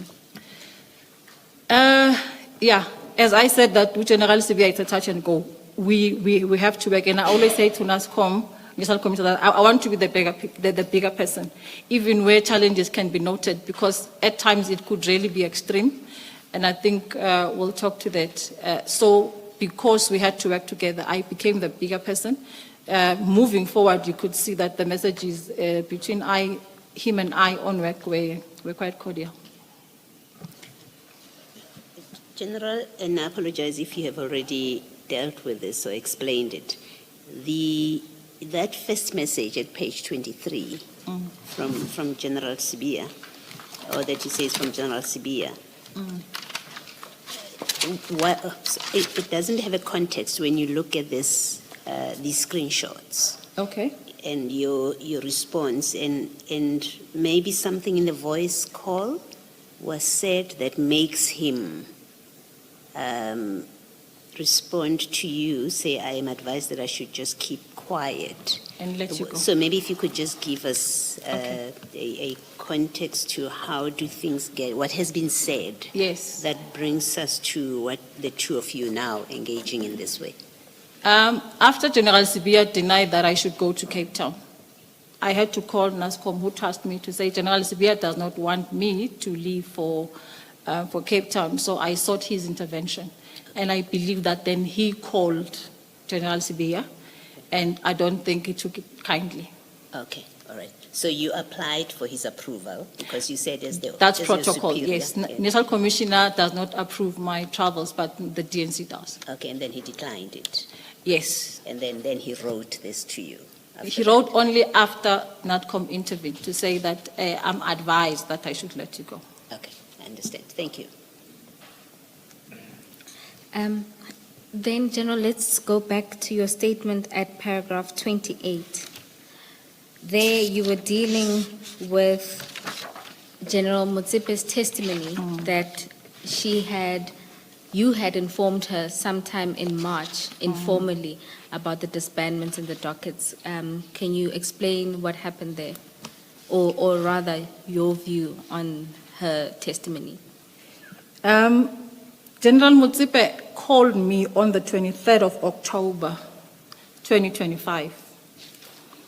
And in the call, she wanted me to confirm that I actually had informed her that the PKTT was going to be disbanded.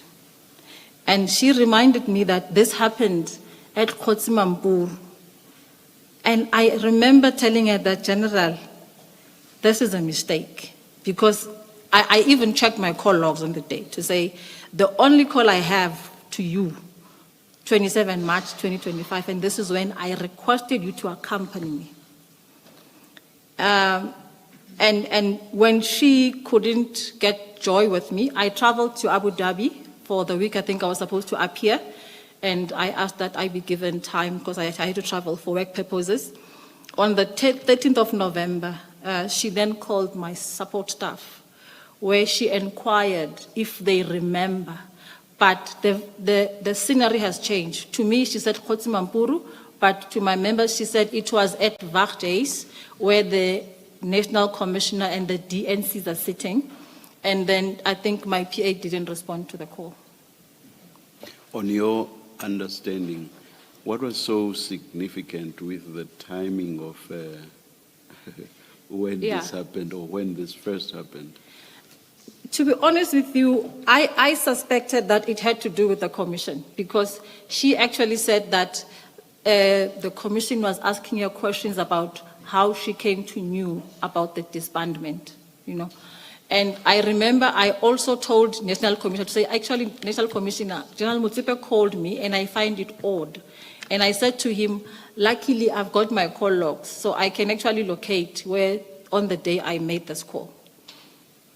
But also, maybe to just give further information, and I did give another message to the evidence leader. On the 9th of July, General Mutsipe is the one actually who forwarded to me the letter of the minister. And my other question was, if then I already knew and I told her, why then would she be giving me this letter only in July? So for me, I am here to say that's my analysis, and I cannot take it beyond that. Thank you, Chairperson. Thank you, General. So your testimony is that she's incorrect that you called her in March, in early March. Affirmative. General, then you proceed in your statement at paragraph 30 to deal specifically with the events of March, and you start there with the calls or nudges or inquiries that you were getting from General Sibiya. Can you explain what was happening around that time? Okay. Actually, since that letter was disseminated to me for implementation, commissioners, General Sibiya did make numerous calls, but also if we met either for meetings, he would always remind that you guys need to conclude the handover process. And the catchphrase would be that I am not following instructions. One of the issues he would say is that I was like Kumalo. I was now not listening to him. I think I'm saying this, and General Kumalo said it as well, to say also he got calls, to say this was not business usual. There was just too much pressure. You say, General, in the statement that he's, in addition to saying you are now like Kumalo, he said you are dragging, I was dragging my feet in implementing the minister's instruction. Yes. You confirm, is Yes. Okay.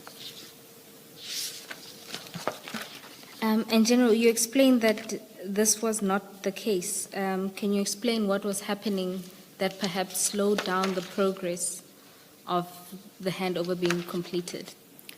In my earlier statement, I think I dealt with the issue of challenges that actually led to me and General Kumalo not meeting.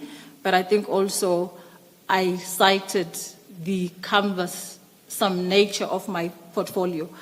I was not vested in the PKTT. I also had other issues to deal with. I think the example being one of those that raised by the Commissioner today, dealing with FSL matters, would be one of my critical areas. And so there wasn't a deliberate attempt to frustrate, as it were, the process? No. But is it fair to say you did not comply with General Sibiya's 7-day directive? It's Because fair. he had given you 7 days. Yes, and already we were in March. Yeah. Yes. Thank you, Commissioner.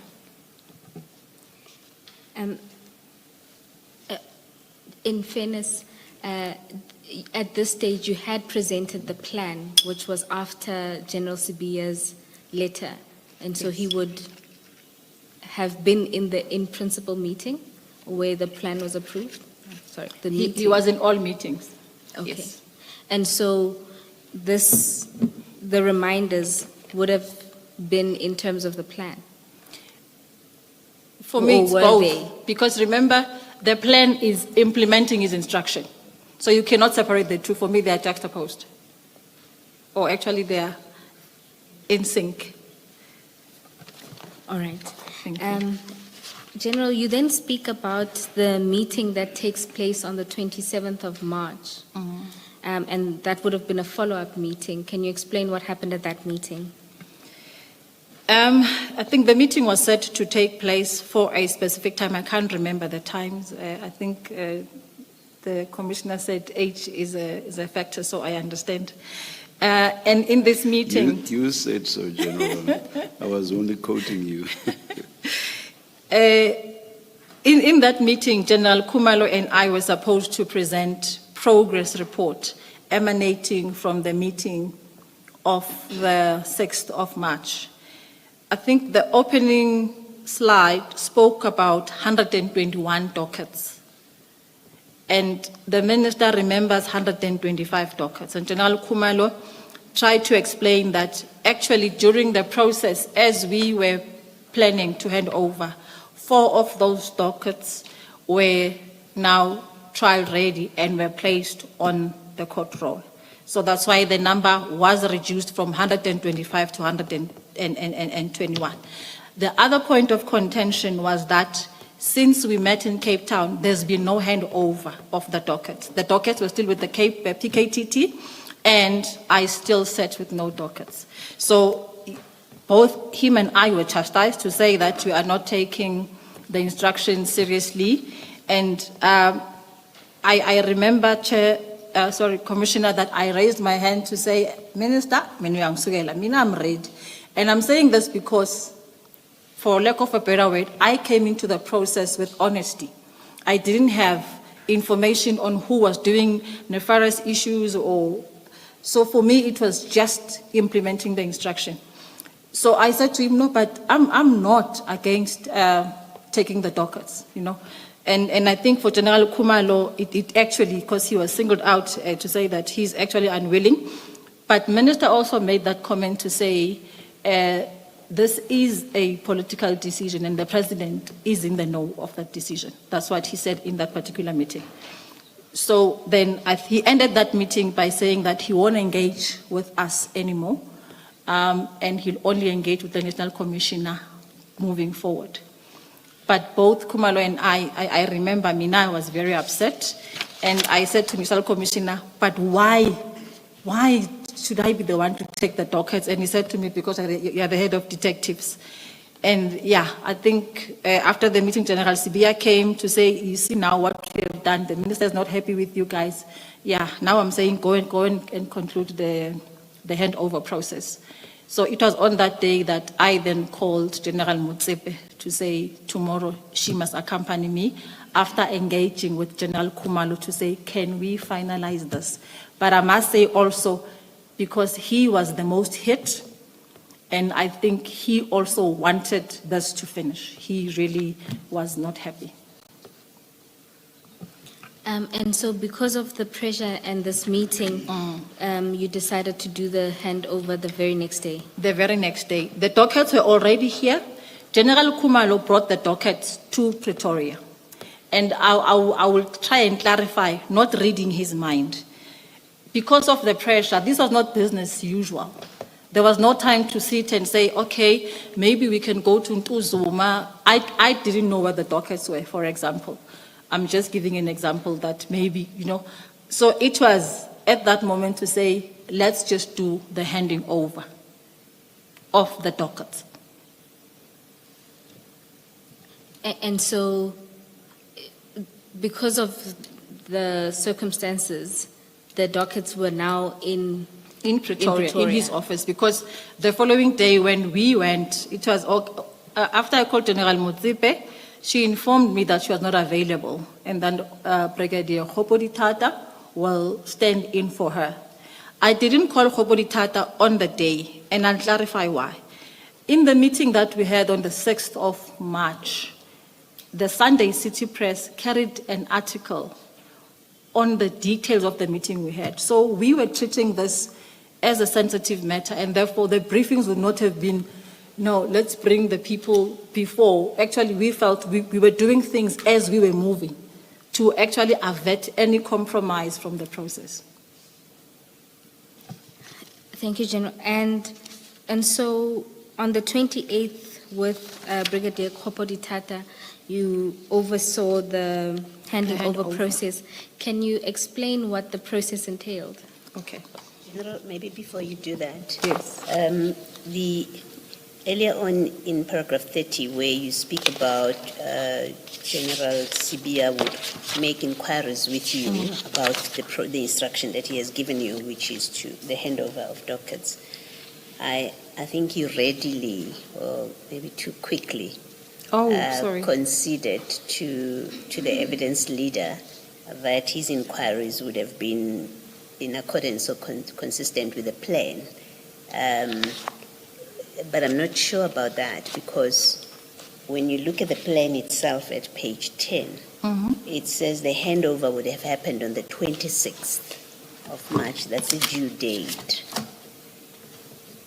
Is that a mistake? And when I ask you that question, Yes. if you look again at paragraph 31, the very first line, you say the handover process was to be completed on the at the statement, para 31 of your statement.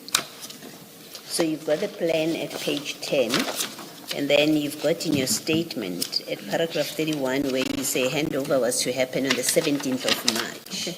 Is there a mistake somewhere? Yes, there is. I think there are two plans. There's a plan for the 6th that's marked the 17th of March was supposed to be the handover. I'm sure evidence leader, if maybe in preparing the documents we mix them up. The second meeting of the 27th, that's where the 26th was. But the initial plan said the 17th of March. I understand. Thank you. Thank you.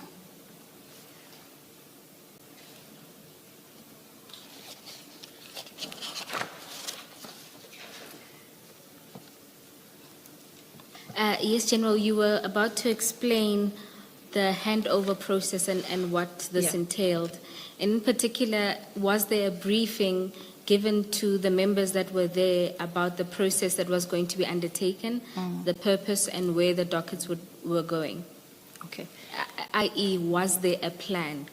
Yes, there was a plan for the handover, and I think when we all arrived, we went to General Kumalo's office where the docket, it was his boardroom, where the dockets were, and General Kumalo and myself, we gave them a briefing that those dockets were not meant to be here. They were in transit to KwaZulu-Natal because they were supposed to go to the Serious and Violent Crimes Unit or the murder and robbery. So the briefing was more on them understanding that the dockets as we take them are not meant to be in head office. And maybe you can ask then, why do we take them from KwaZulu-Natal, bring them here and take them back? And I did say, in General Kumalo, if I read his mind, it was just, you know what, this is how I can do it. Maybe the time, we were both in Pretoria, and it would have been difficult for us to go and maybe rather bring the dockets here than have the teams here hand them over. The bulk of the members would have come from head office who actually were supposed to take the dockets. So that's why then he took the dockets and brought them here to Pretoria. But the ultimate was to move them from PKTT as a unit based in KwaZulu-Natal and take them back to the provincial commissioner and assign them within murder and robbery. General, why do we not have that plan in writing? So a plan that says once the dockets have been handed over, this is what is to happen to them. This is who is to allocate them. This is how they are to be allocated. Why do we not have that in writing? Yes, and I must say, as I say, Commissioner, respectfully, this was a very hasty process. I think some of the things would have been hidden under that particular action on the handing over. And I think the discussions in the meeting also informed the approach. It was not what we decided at that particular time. Because this difficulty arises later on when you now have to say to General Mkwanazi, here are the dockets, and he says, but what am I supposed to do with them? With the dockets, yes.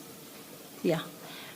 I'm not going to say it was, I think Colonel Kumalo said, use the word messy. I wouldn't call it messy, but I think for me it was a very hasty process. And I do falter the execution. In general, what did the audit process entail? And I must clarify. With your docket audit and inspection, it's thorough. It's what General Mutsipe would have spoken about. But this was basically to check if the dockets we are handing over to the detectives, for example, all the documents are completed and properly filed, verify the contents and ensure that all the information is accurate, and also compare the number of the dockets we have physically with the list we have in terms of the case numbers. So that's basically more like your level 1 just for the handover process. It was not a detailed docket inspection or docket auditing. And at this stage, what was the plan as regards moving the dockets then to KZN? Yeah, in the meeting, we did say that, again, taking into account that there were other activities in between, to Hopoditata, I said on the first week of April, these dockets must find their way to KwaZulu-Natal. And then, General, you explain what then happened with the dockets after this audit process. Yes. Where did they ultimately go? Brigadier Hopoditata had a team with him, and I think Colonel Mdluli was one of them, where they then took, the other instruction was for case management protocols, and also to ensure that there's no interference with with the chain of custody. You keep them safe and safeguard them. So they know, they are experts in terms of what it means to safeguard the dockets and how to actually keep them safe. And in general, was there an appreciation at the time that the dockets would need to be moved quickly in order to not disrupt the investigation process? There was, initially there was, yes. General, you then speak about the first week of April, in particular on the 1st, about a message from Brigadier Hopoditata. Can you explain what happened Yes. there?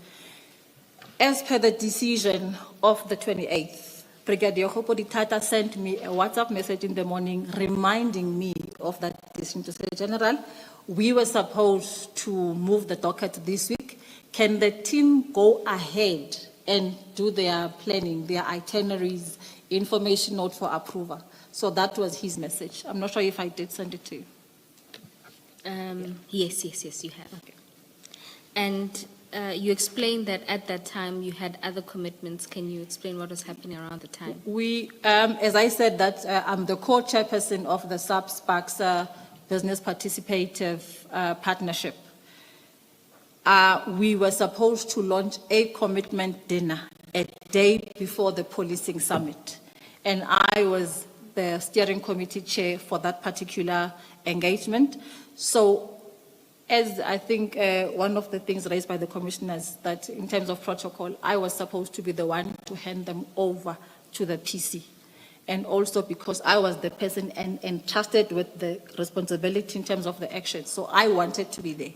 I then asked Hopoditata to give me time that I conclude the two processes, that is now the commitment dinner as well as the policing summit. And then after that, we can make plans. In general, you then say there were other commitments Yes. in the paragraph. Can you explain the other commitments that also tied you? Maybe before I start responding, that commissioners, policing is one of the most unpredictable vocations you can ever enter into.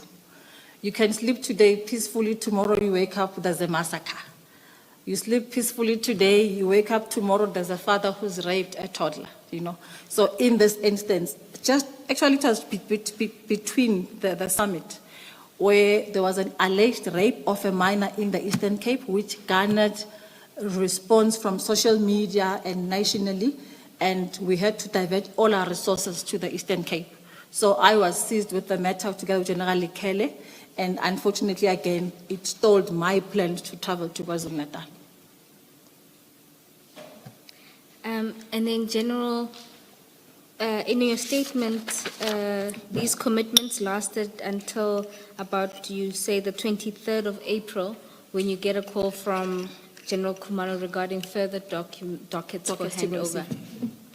It was more than that. There was also Interpol in the process, because when he called me on that day, maybe to clarify that when I said we were seized with the matter, we had to brief Parliament. I had to meet with Advocate Madolo from the Eastern Cape, the DPP. Madolo. Yes, Madolo, yes. So, yes, physically you had to be there, and then also with the Interpol. So when General Khumalo called me on the 23rd, I was overseeing an event with other stakeholders of Interpol at the college, and General Khumalo informed me that he had 3 remaining dockets. Oh, by the way, we only signed 418 dockets.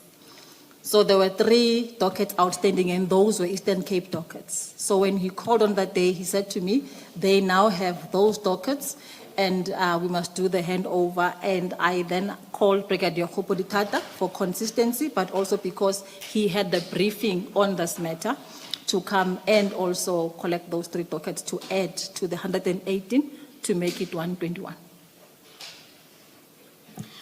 In general, when you speak at paragraph 41 and say that when you called Brigadier Khopoditata about the 3 dockets, Yes. you then also communicated with him about the plan to move the dockets. Yes. Commissioners, much as I had a noble idea that I will be there, I began to realize that the more I push the dates further, the more I actually compromise the investigations on the docket. So I said to him, please engage the DPC, Crime Detection General Mgobozi, and arrange for the docket to be handed over. I did this taking into account that at national level, I did think when I was alluding to the structure, say that there's a dotted line for us with the DPCs. I communicate with them on a day-to-day basis, so this was nothing anomalous. However, I think Brigadier Khopoditata found Brigadier Gunene, who was acting, who said, before we can discuss, please pass the matter to the PC. So then he phoned me back and said to me, General, Brigadier Gunene says that before we can actually enter into this handover process, can we pass the matter through the PC? And I must be honest to the Commission, in my mind, I thought General Mkhwanazi knew. He was in the 5th of March meeting where General Khumalo presented that one slide of the plan. So beyond that, I thought, or maybe my expectation was he should have known. So when I called him, I'm like, no, it's all systems go. In general, on the day you called him, what was his reaction? Yeah, as I said, I was in an Interpol meeting, so I only called him on the 24th of April. And General Mkhwanazi, he was confused by my call first, and also my request to say, we are bringing the dockets, you know. And he said to me, "Angazi ukhuluma ngani? I don't know what you're talking about, you know." So I then clarified, no, but General, there's this disbandment, and General Mkhwanazi said to me, just hold it there. First of all, I don't know how those dockets got to Pretoria. And secondly, I was not informed of this. And he didn't say to me, don't bring the dockets. He said to me, if you bring the dockets, know this, I won't be responsible for them. So for me, that was enough to say, I can't do that, because the PC is the ultimate authority of the docket. So if he distances himself from them, I cannot forcefully take the docket to him. You know, and I remember, if maybe I can take the commissioners to paragraph 42, where I say, and in all honesty, Shamase is a very strong man. Shamase, in Zulu, we would say, "Uyibamba ngezandla zombili," you know. And on that day, he just went down, like, he said to me, "Hey, General, what's wrong, Moshelila?" That's the moment I got a wake-up call. You know, this Shamase at some point was my divisional convener, so I know him. I worked with him. That for me was a wake-up call to say, Konok Shaman, there's something that's amiss in this whole process, you know. And I did apologize, and I said I didn't know, and also I had no idea that this matter would invoke so much emotions on you. And I said to him, I think I'm just done, and I won't call him again. On the 25th, I called the National Commissioner, and I informed him that, General, I did phone General Mkhwanazi to hand over the dockets, And General Mkhwanazi said he's not taking them, and if we bring them, he will not be responsible for them. Another surprise, National Commissioner, I remember we discussed at some point that we don't want another task team. So I said to him, General, in all fairness, if General Mkhwanazi refuses the dockets, I don't think we need to even think task team. You can't disband a task team and formulate a task team. That is not operationally sound. The National Commissioner advised that actually talk to your boss, and I want to use his words exactly. I'm not sure where I wrote it. Where he said... At paragraph 45. 5. Okay. And he just said to me, your boss should decide what to do with those dockets. Now, again, it was another, take me out of it. And was this a reference to General Sibia? Yes, when he said, your boss, yes. So he said I should engage General Sibia. So I called General Sibia on the same day, the 25th. General, before you move to Okay. the call with General Sibia, Yes. at paragraph 45, you explained that during the National Commissioner's testimony, he testified that at some point he heard that the dockets were in head office. Yes. Can you explain, at the point that you call him to say General Mkhwanazi is refusing, did he know that the dockets were in the head office? Which paragraph are we at? At paragraph 45. 45.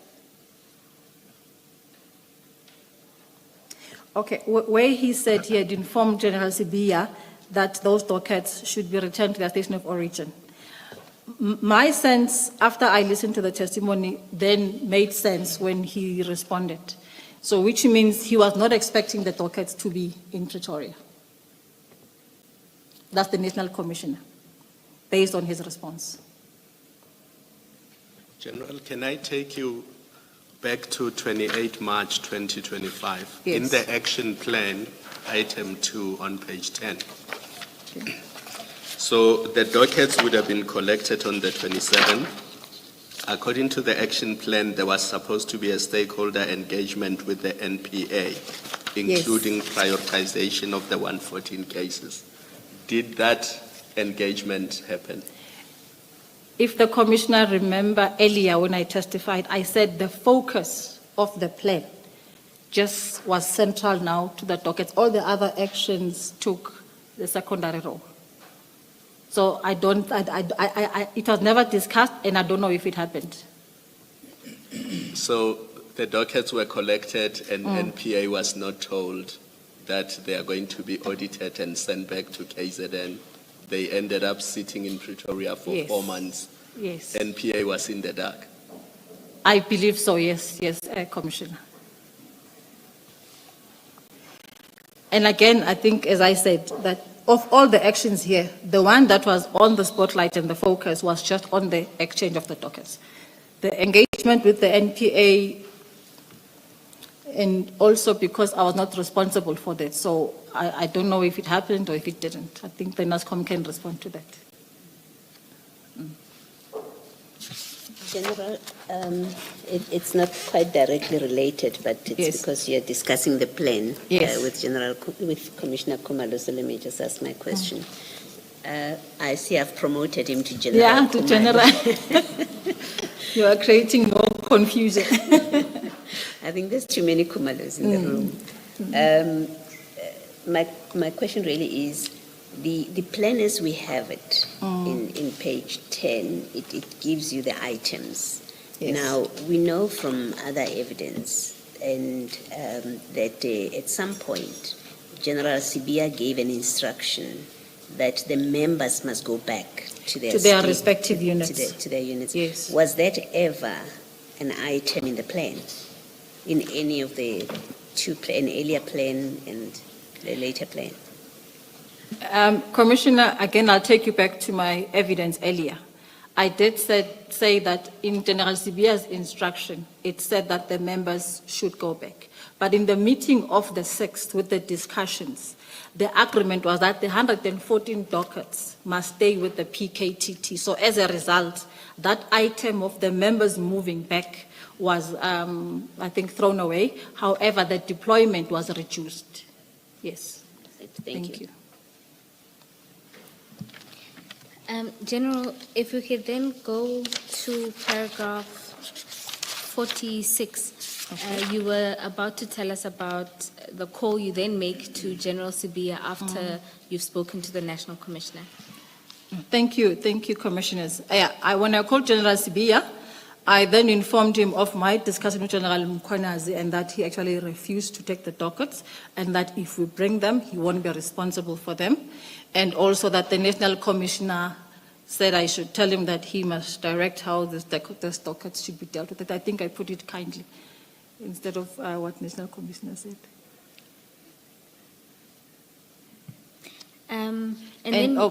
Maybe to proceed, because already Brigadier Hopodi Tata was standing in for General Motsepe, so the dockets were already within SVC at National. Then he said there should be a team that should be established at National to continue with the investigations. So he was suggesting exactly that which you said to the National Commissioner will not make sense to do. General Sibiya wanted a task team to be created. Maybe on hindsight, Commissioners, for me, maybe this was a point where we were supposed to again regather ourselves and then say, how do we deal with the problem together with the National Commissioner? I'm not sure if the outcome would have been different. In Zulu, we say, or maybe let me use English, it's water under the bridge, so we cannot go back. My view, General, is that all of you, from General Masemola, General Sibiya, yourself, Khumalo, yes, you let the victims of crime down because these are now internal squabbles at senior national police level, and it is impacting victims of crime because the dockets are sitting in Pretoria for several months. There's no plan B in place. There was a plan A, it didn't work. Mkhwanazi says, I'm not taking responsibility for these dockets because I don't know why they were taken in the first place. As national leadership, there should have been a plan B to say, now that we are where we are, what do we do with these dockets? And I haven't seen anything. And I think all of you should take responsibility for that and should apologize actually to the nation and the victims of crime that you let them down in this instance. And Commissioner, I totally agree with you. And I did say when I think there was a question around the impact of the minister's decision, and for me talk to exactly that the decisions we make have got far-reaching implications. So the process being hasty didn't help the process. It didn't help us that we didn't have time to plan and say what happens because we just had to make actions as we moved along. So I do agree with you, and I think we do owe this nation an apology.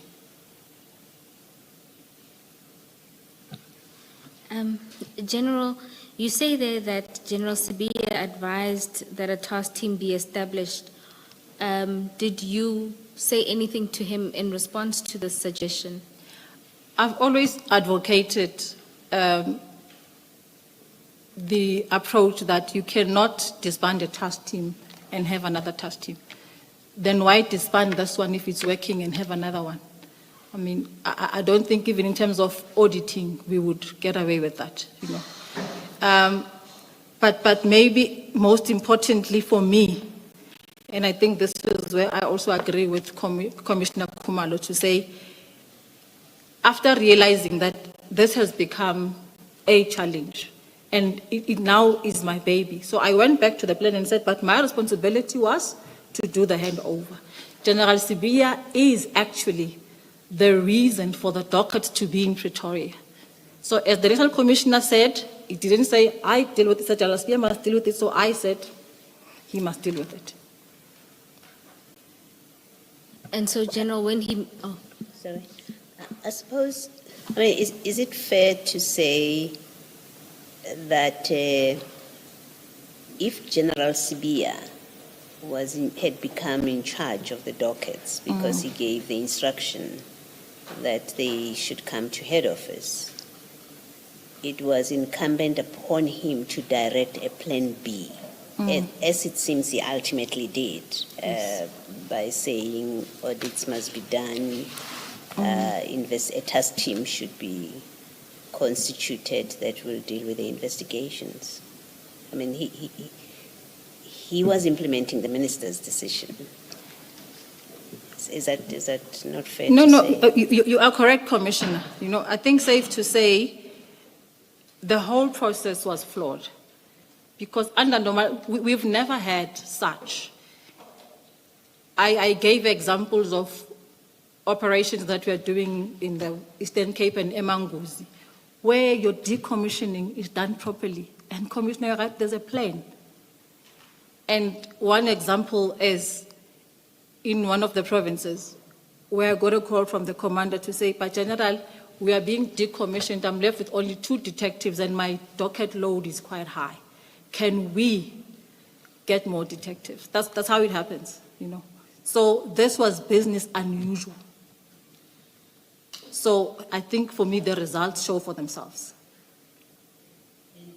General Sibia, would he have experience of decommissioning of other teams, experience in the sense of knowledge, not necessarily that he was personally involved? Would he know that there's a way of doing this and this is what we normally do?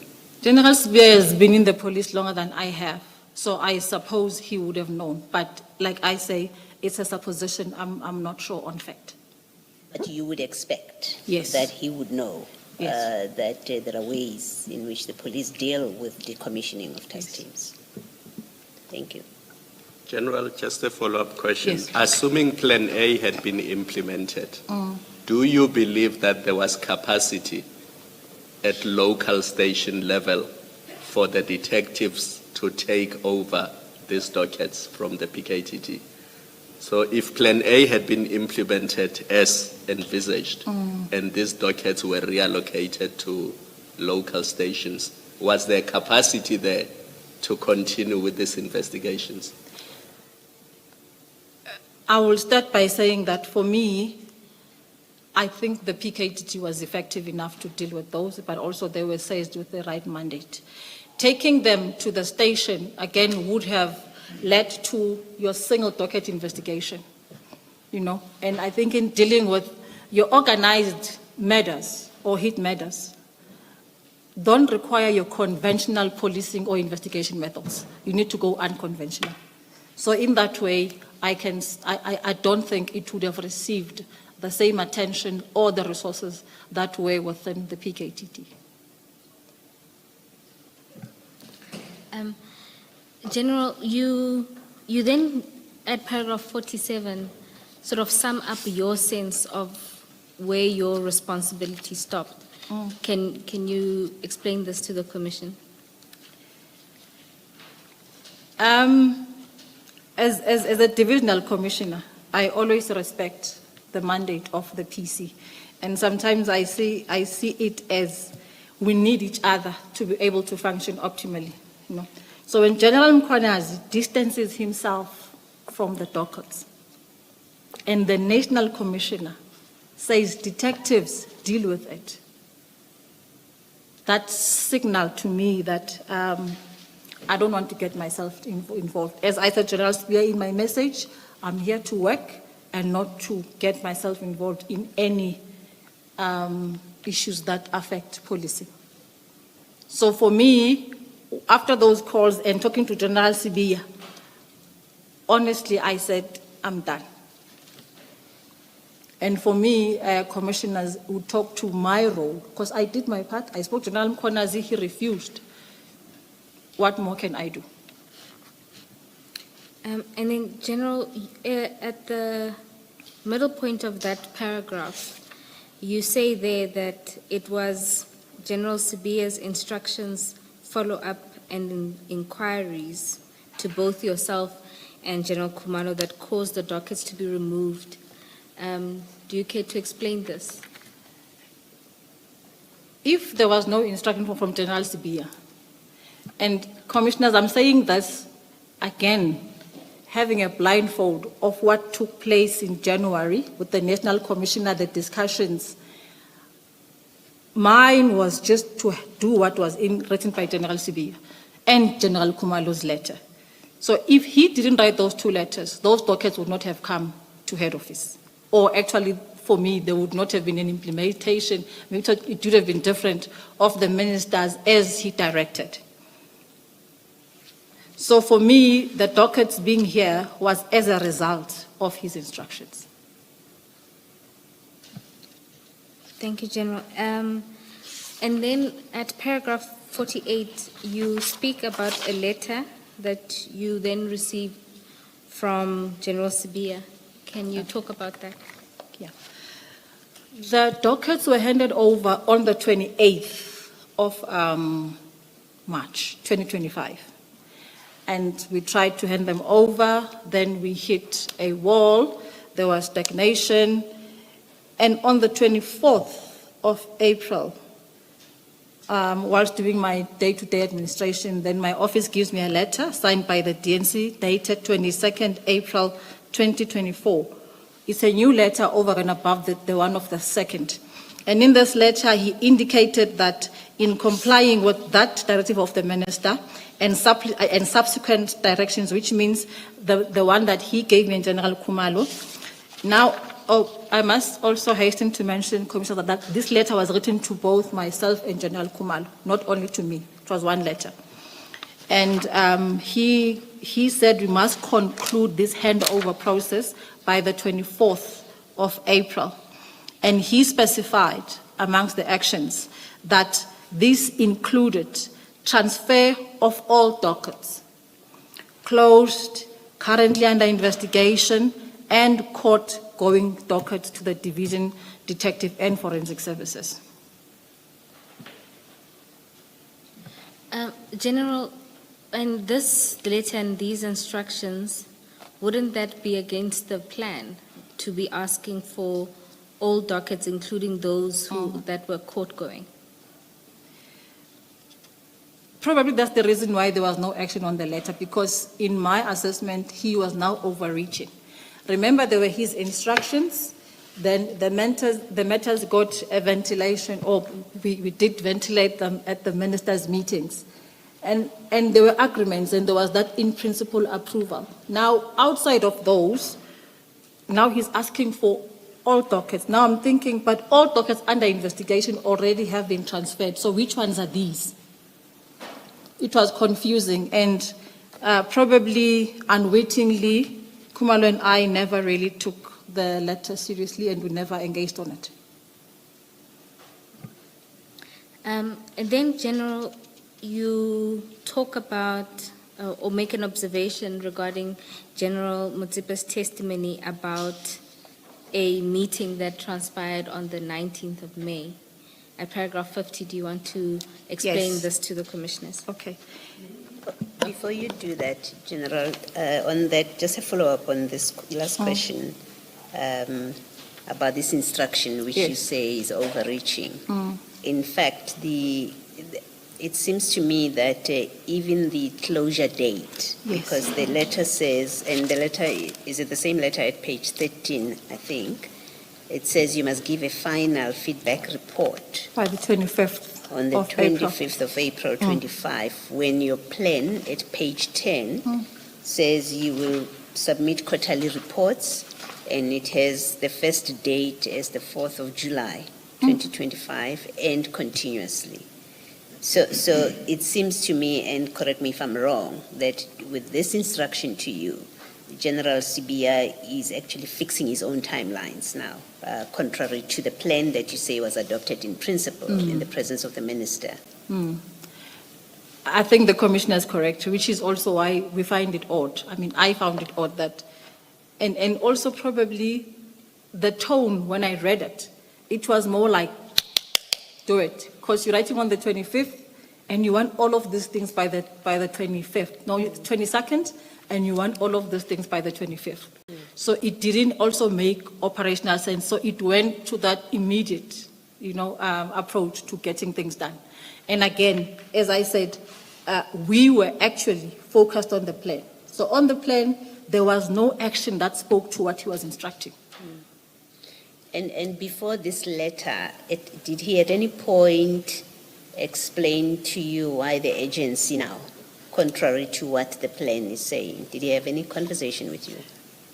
No conversation, and probably as we were talking, again, there was no follow-up on this letter, unlike the first one. Because on the first one, there were inquiries, there were reminders.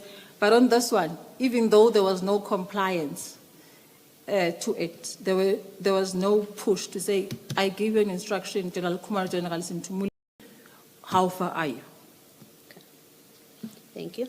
Thank you. Would this instruction increase the number to over 300 now? Because I'm looking at the second unnumbered paragraph 2, the paragraph just after the numbered paragraph 2.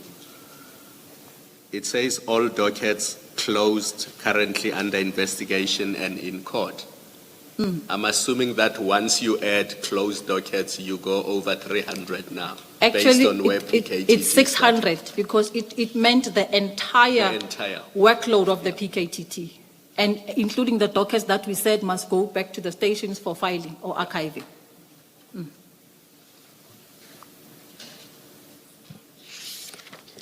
General, in your statement, you then talk about General Motsepe's testimony as it related to a meeting that would have taken place on the 19th of May. Can you take us through that? The only thing I have to respond on here is that on Mondays, as sub-senior management, that would be the National Commissioner, the DNCs, Divisional Commissioners and Provincial Commissioners, we have got what we call high-density meetings. Those meetings are never postponed unless probably it's matters beyond our control as an organization.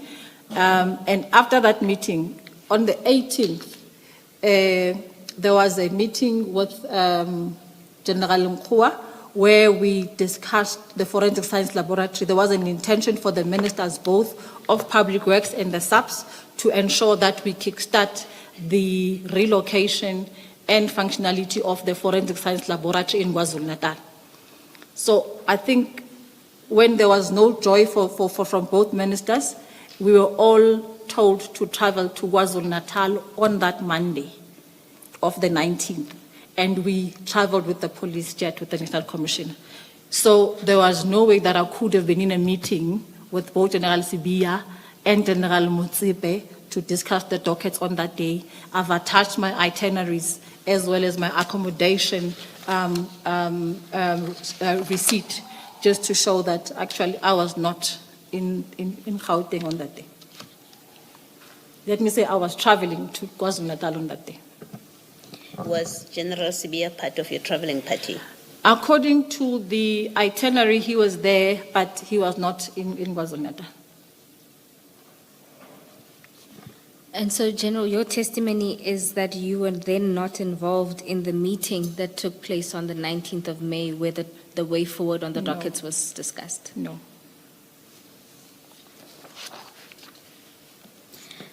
General, then we can move to paragraph 51. And you state there that at no stage were the dockets kept with you or stored in your office or any of that. Can you explain the chain of custody there and where the dockets were housed? Okay. I think in one of the testimonies, also by General Sibia as well, that there was where it was said that the dockets were kept with the Divisional Commissioner. And I also wish to put it on record here that at no stage were those dockets in my office. Brigadier Khopoditata and the team took them to head office, and they would have been under the command of General Motsepe, which is Serious and Violent Crimes, since they were removed from General Khumalo's custody. And maybe if I can go further, just to add value or maybe credence to what I'm saying, General Motsepe informed me that when the evidence leaders were, and because she was reported directly to General Sibia on the docket, so they asked her, why, where was General Sintumule? She correctly said, I was traveling. I think between April and July, it is the season of the AGM of the police commissioners. As I said, one of my roles is to be the chairperson of the permanent committee, subcommittee for the police chiefs, as well as leading your crime investigation division. So between April and July, annually, we are actually engaged in those activities. So the bulk of the time, I was traveling. The last meeting I attended was in July, with the ministers' meeting. It's called the MCO, where we now had to present all our plans, police, defense, health, and all the other subcommittees to the ministers for approval. And then, General, you say you wanted to clarify another issue in relation to General Motsepe's testimony, and this is towards the end of paragraph 51, regarding the instructions given to Brigadier Khoporitata. Yeah. Maybe respectfully, commissioners, I think any leader or commander would actually be at fault if the reason you move a docket is for auditing. We did auditing. Those are done at a station. You don't take a docket from its original place of investigation to wherever to audit. If it does happen, you take a copy, but not the docket. So those dockets didn't come to head office for auditing. It was specifically for a handover. And no instruction was ever given to Brigadier Khoporitata in that regard. The only instruction was just for safekeeping and safeguarding of those dockets. Thank you, Commissioner. Then I think it gets more complicated then, because we engaged General Motsepe on Yes. why the dockets were brought to head office. And she categorically said that it was for purposes of auditing, in so many words. I say it gets more complicated because then I'm lost as to why The dockets were here. Why they Yes. were brought to head office. Because if you say it was for purposes of a handover to what end? Can I clarify, Yes. Commissioner? And I think it's also in line with what is written and what Khumalo and I had to do. And I must also hasten to mention that General Motsepe was not part of the processes from the beginning up until General Mkhwanazi was engaged. So I really, on authority, cannot respond as to why she would make that either statement or assumption. As we said, General Khumalo on the 28th, I think there was 27th, there were emotions in the meeting, and we then said, let's conclude the process. So the dockets were literally here to be moved from the team to be taken back to KwaZulu-Natal. And you would then ask again, but why couldn't you do it in KwaZulu-Natal? That was exactly my next Yes, question. Because it sounds to me as though it would have been a handover for handover's sake. It just didn't make sense. Because from your testimony, the dockets are at head office and they immediately had to be Taken back in back to KZN KwaZulu-Natal. by April. So why on earth did they have to come to head office? I just do not understand. It's not your problem. No, I understand, You did not Commissioners. disband the PKTT. You did not say that the dockets must come to head office. But I'm just trying to understand what was going on here. No. And General Motsepe gave a reason. Of course, we engaged her quite seriously on that, and we told her that the reason she gave did not make sense. Now, on your evidence, we discount that as the reason. So it's handing over, and it appears for handing over's sake. And that's why I'm trying to understand what the rational basis for all of this could have been. Thank you, Chair. I suppose that doesn't require my response. It sounds more rhetoric. Thank you. Well, General, we do know that the dockets were inspected. Yes. The language used is auditing. That's what Yes, Major Motsepe General called. Motsepe uses, auditing. We do know that they were inspected.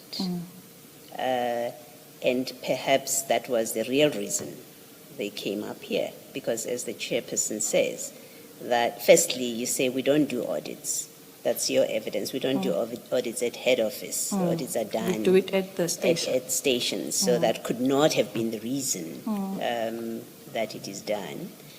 They came up to be handed over so that they go back, as the chairperson says. It just doesn't make sense. But the fact we know from the evidence, Yeah. including of Major General Motsepe, is they were inspected.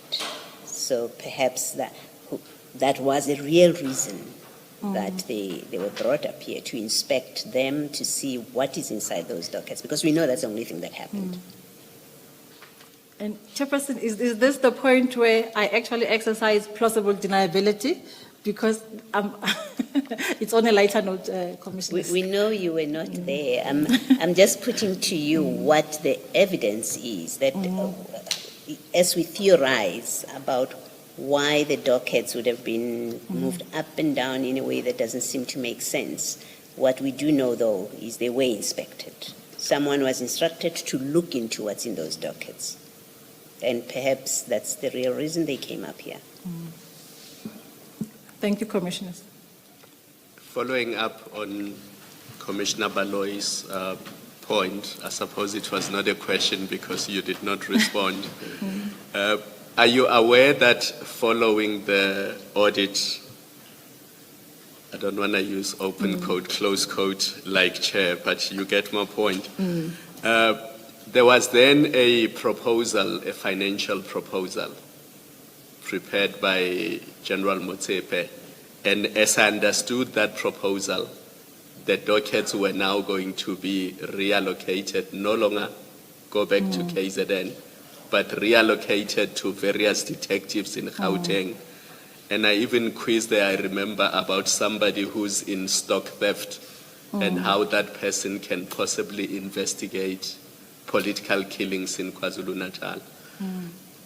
Are you aware of that plan, first of all, that proposal? I was aware. If I can take you back again, General Sibiya did say when I spoke to him about NATCOM's response, and General Mkhona just responded to say that they will have a team at head office. And I think that came also with asking for financial authority for a team to be assembled. So I am aware. So probably General Motsepe was now, what can you call it, implementing that General Sibiya's proposal. And was your approval sought in relation to that proposal? As I said, when National Commissioner wrote his comments, he sent that letter back to me. Yes. I think it happened when I was in Tanzania, Dar es Salaam. So I was not party to any either discussion or signature to that too. In the normal course, would you have had to approve it Yes, before it's I would have implemented? had to recommend, not approve it. Yes. Yes. And you did not recommend it? It didn't come to me. Thank you. It didn't come to me. Thank you, Commissioner. General, and had it come to you? Can I be protected, Commissioners? Thank you. Thank you, General. Then at paragraph 52, you speak about a meeting, a minister's meeting that was called. Can you explain the events around that meeting?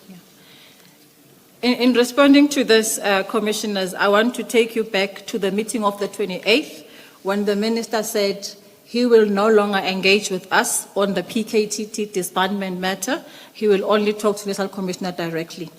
But on the 23rd of June 2025, General Sibiya sent me a WhatsApp message, I'm not sure if I did send, where the minister had called a meeting and National Commissioner extended the invite of that meeting to General Sibiya and General Khumalo, to the both of them. General Sibiya called me and asked that I assist, actually that I join him in that meeting. And I remember saying to him, I think it's even on WhatsApp, to say that, but the meeting was only extended and limited to you and General Khumalo. He then asked me to come and assist them with writing a report in terms of the process and where we were. When I got to his office, General Mutsipe was there assisting him with writing the report. Unfortunately, we had a sub-SPACSA progress report meeting to the Minister at Crime Intelligence on that day. So I did say that I wouldn't be able to sit with them, and I had to sit in a meeting with BACSA colleagues to prepare a report for the Minister for that evening. Thank you. General, just for completeness. Part of your last sentence, in paragraph 52, you say, I had no interest in getting involved in any further interaction with the dockets, especially after my discussion with Lieutenant General Mkwanazi and the National Commissioner. Why was this so?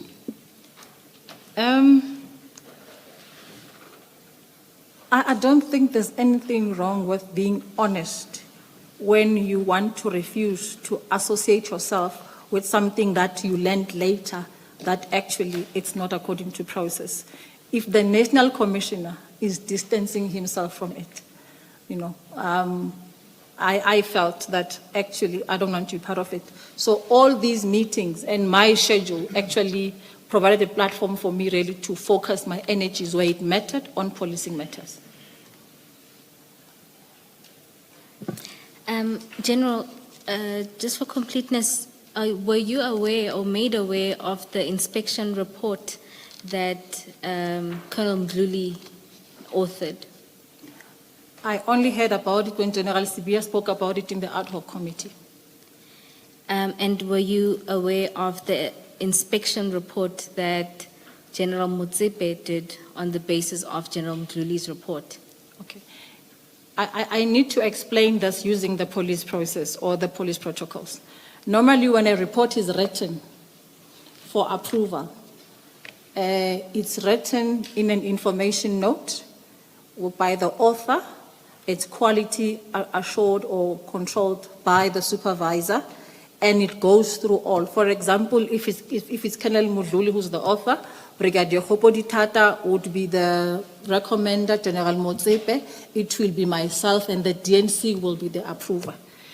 So I cannot speak on authority on something that didn't go through the process and that I have not physically seen. Thank you, Commissioner. And then does this mean you also have no knowledge of the leakage of that report? I'm not even sure what that leakage is. I think when we were consulting, you spoke about it. I'm not sure if, is it like the detective's report with all the signatures or just a document that was leaked?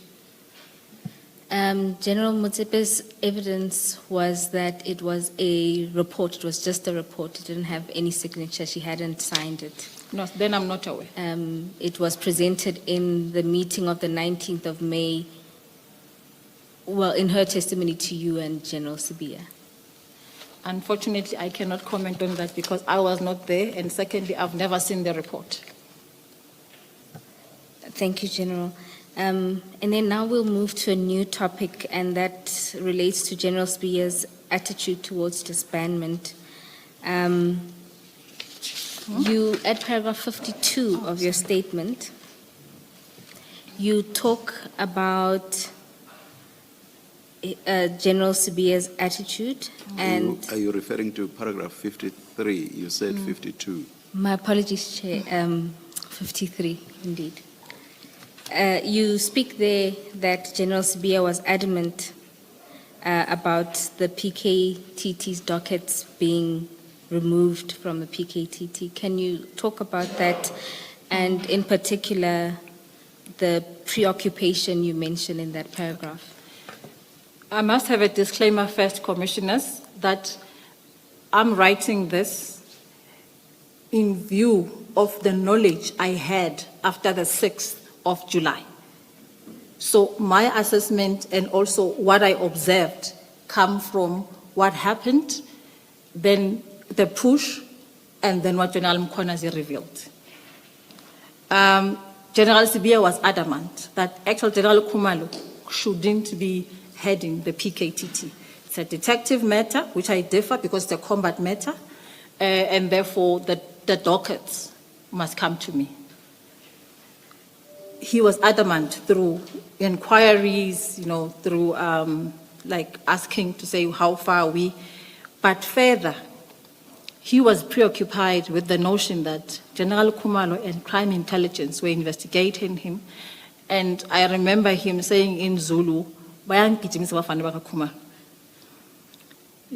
I think I do have a message to this effect where he said CI is investigating him.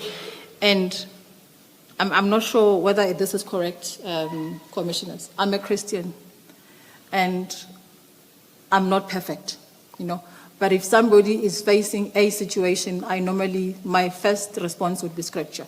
So I would be responding to motivate him, because at the time I didn't know, to say, no, but be strong, this will come to pass,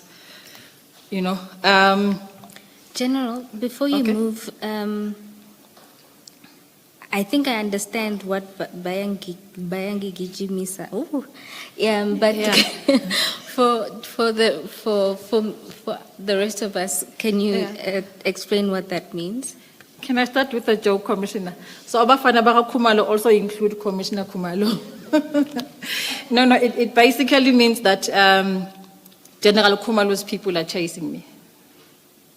Thank you, General. And then just to demonstrate this point, can you please turn to HKS 6, which is at page 21 of the annexures? And can you take the commissioners through that exchange? Okay. In support of my assessment, Commissioner, I actually go back to a clip that General Sibia sent me of General Mkhwanazi, where he said that Khumalo is assisted by the PKTT to investigate me. And I think he sent it to me in the evening. So I said, "Good evening, General. I can't open the clip. Can you please send?" And then I asked, "Gauteng CI you mean?" Because he just said Gauteng. So Gauteng for me, I'm thinking General Khumalo wouldn't be responsible for Gauteng investigations, and I'm thinking it could then be Gauteng CI. And then his response on the following page? Yeah, no, he says then both Gauteng CI and Khumalo, but they can only hurt themselves. They clearly don't know me.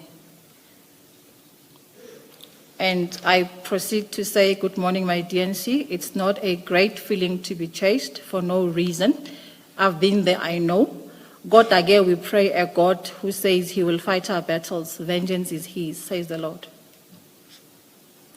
Then he responds by saying, "The problem arises when you get chased by small people."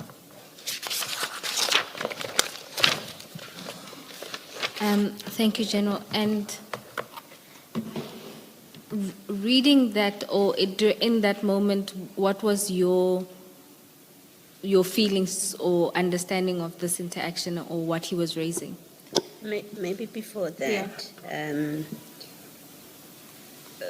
that page 21, the first exchange from him, I don't know if its context is what is contained in that clip. We don't have a context of why he would have said that. So which one? At page 21, he says, "So Gauteng is assisted by the PKTT to investigate me." And then you say Gauteng CI, or you mean General, but then we don't know what precedes. Yes, there's nothing. These exchanges. This is the first message. So he sent me a video of General Mkhwanazi and then a message underneath. Is there anything in the video clip that I couldn't makes open it. that makes that statement make sense? Unfortunately, as you can read the next one, it says I can't open. I think I tried to double click. Yeah. And I had to get clarity. What are you talking about? Are you talking about crime intelligence in Gauteng or just Gauteng? Because there are two Khumalos. There's Khumalo CI, there's Khumalo detectives. Okay. Yes. So does that mean you never got to know What's in the video? What's in the video, but No. also what he's talking about when he says Gauteng CI and Kumalo are chasing him, you never got to know what he's referring to. If the commissioner reads, it says so. Remember, he's been saying that umbulazi yamgijimisa. So for me, this was nothing new. So whatever was on the video was supporting his notion that Kumalo was investigating him. So in his saying to you that Kumalo is chasing him, in him saying that Yes. to you, he had never said to you why he says so. He's never said to you, this and that has happened. He's never given you that kind of background to those statements. I'm prompted to move to the other paragraph where I actually say that General Sibiya was prone to cast suspicion around those of us who were working closely with him. So I've been in a position where he said I was investigating him. Actually, where there was a case registered in IPID, and there were people who came into my office, like I was busy with the president, I think we were launching the lab in Eastern Cape. There was a raid in my office in Arcadia by IPID and Hawks when he said I was surveilling him. And that was not there. So for me, when he says these things about Kumalo, I think I've got that notion that General always does this, you know. So I don't think I had to ask Guti, why are you saying it? Because I've been on the receiving end of that. So the short answer is you don't know No, why I he don't was know. saying that. I don't know. Thank you. Yes. He never expanded to me. Thank you, Commissioner. General, in your response to Commissioner Baloyi, you touched on the investigation then into you after he was suspicious of you. Is there anything you'd like to add in explaining what happened there? There's a member within my division in forensic services who was a critical witness in a corruption matter by AXA. And that member had his wife and kids' photos taken. Apparently he got shocked and then he collapsed. He was taken to hospital. When in hospital, there were pictures of him taken in hospital. So probably they were saying, we know where you are. You know. So there was a complaint that came through the initial commissioner, and General Masemula said, I need to provide protection for that member. So in the execution of that, I don't know where the issue was, but apparently he said to the National Commissioner that I actually had hired people officially under official guise to surveil him. And National Commissioner didn't know because, I mean, he didn't know that it's this issue, you know. Fast forward, I engaged National Commissioner. I hear there's this thing because people talk and everybody looks at you with suspicious eyes. And I must say it's painful. Hence, I understood what he was saying when he said they were investigating him. So NATCOM said to me, but engage Sibiya if this is the issue. So when I engaged him, he said to me, no, General, if there's nothing wrong, don't worry, they won't find anything. So you can imagine every day having to wake up and there's an investigation that you don't even know anything about, you know. And I think the worst part was when my office was traumatized. I think my PA, who was the main suspect, because they said she was the one who was making these guys sign overtime and for kilometers. So her laptop and iPad were taken. And I must also say that these were subsequently returned to my office because nothing could be found, you know. So for me, when this thing of him saying he was being investigated or Kumalo was investigating him, it made me go back to what I experienced.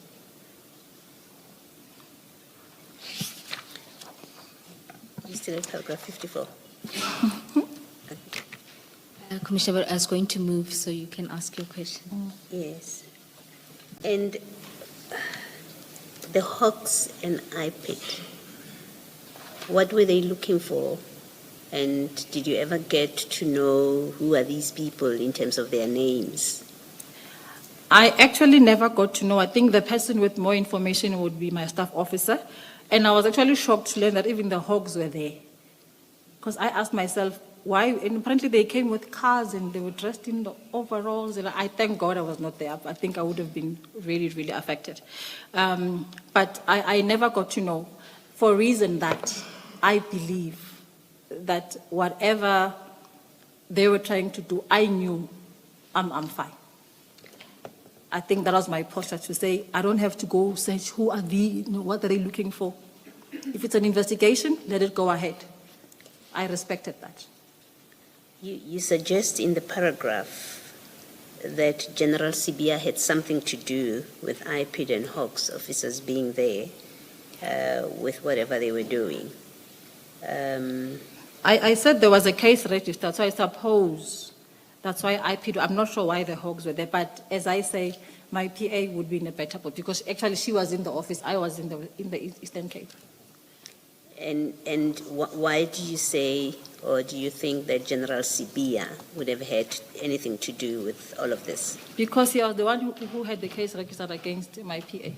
So he's the one That had the case registered. Oh, I see. Yes, he's the one who actually went to IP to open a case on this matter. And the Hawks, and to the Hawks. I'm not sure why the Hawks were there. Okay, I suppose he will tell us maybe. Yes. All right, thank you. Thank you, Commissioners. And General, you covered the events of February and the text exchange there when you were asked to deal with that matter. So we'll just move on to the next topic, which is your attitude towards disbandment. At paragraph 56, you deal with whether the minister could unilaterally make that decision. Can you take us through your thinking? This requires us to go back to 2018, when the Inter-Ministerial Task Team was actually re-established, because it was there before, and I think it had to be re-established in 2018. It was the ministers who sat, discussed, and developed a policy which the National Commissioner and other heads of department had to implement, leading to the National Commissioner now establishing the PKTT. So I mean that he could not just decide on his own to do it. It was not only Minister Cele who sat and implemented the President's directive.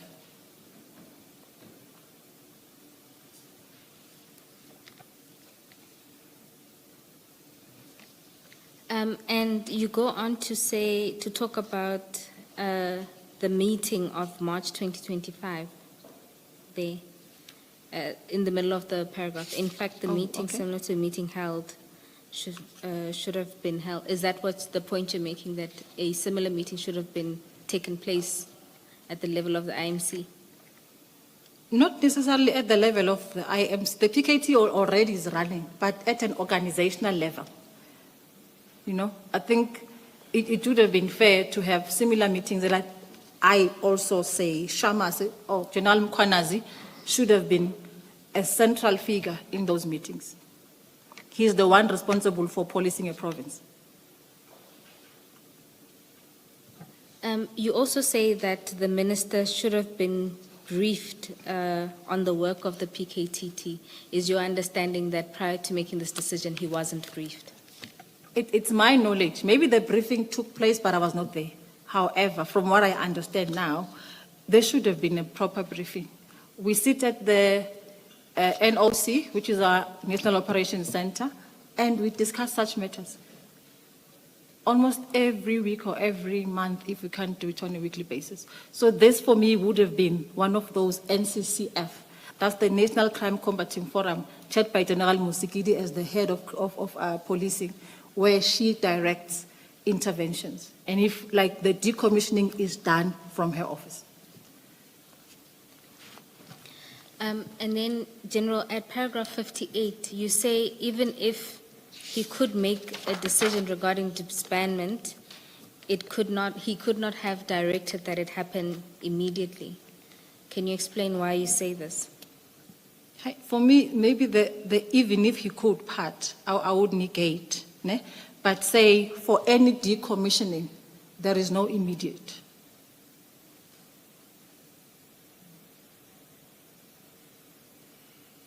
That's my submission. Thank you, General. And I think you have given us an example Yes. in other provinces where there have been decommissioning. And But, I wanted to say, but I would be reluctant to state it as generally as you do, because there could be a unit that has been shown to act in a most deplorable manner, and whose operations would just have to be brought to a halt immediately. I can't give examples. I'm not an expert in policing, but I would imagine that there would be such situations where that there would just be no justification for that unit acting deplorably, as I say, to exist for one day, for any additional day longer. So I'm just saying perhaps you should not state it as generally as you do. And actually, I'm tempted to respond because even if there's deplorability in terms of a team, there's investigations within that team. So maybe we can talk about combat members or whoever is involved. Just hypothetically speaking, I hear you, Commissioner. Yeah, but in that instance, perhaps Yes. there will be nothing stopping everything being transferred elsewhere. But that discredited unit having to come to an immediate halt. There's I still admit I'm not a policeman, but Yes. I just cannot, in my mind, discount that altogether as a possibility. I will leave it with you then, Commissioner. Thank you. The example that comes to mind is if the PKTT was at a political rally and they committed a massacre where tens or hundreds of people were killed, would it not be justifiable in such a case to say this unit can no longer exist, it should be disbanded immediately? Maybe in my mind, Commissioner, I'm trying to separate the members from the functions because there are functions that are not necessarily attached to the members but to a structure. So for me, I would remove the members who are involved. Let me use organized crime as an example. If members of organized crime are perpetuating atrocities to communities, it is not organized crime investigations unit, it is the members. So you remove that rot, and again, it's a process because you can't just, there will be disciplinary criminal investigations, but there should be sustainability of the team and probably changing the team and putting people who are actually committed and responsible to fulfill the mission of that particular structure. And I think I hear your argument, but for me, I'm trying to separate the people. It's like now in the police, we are in this position. So you can't say you remove everybody from the police. You know, I think we have an obligation to serve. So if you remove all of them, there's going to be a gap in service delivery. And again, I think, as you rightfully said, the cases will be adversely affected. So I'm not sure about the immediacy. Based on my experience, I've never had a situation where something had to be halted immediately. And I hear your argument, Commissioner. Thank you.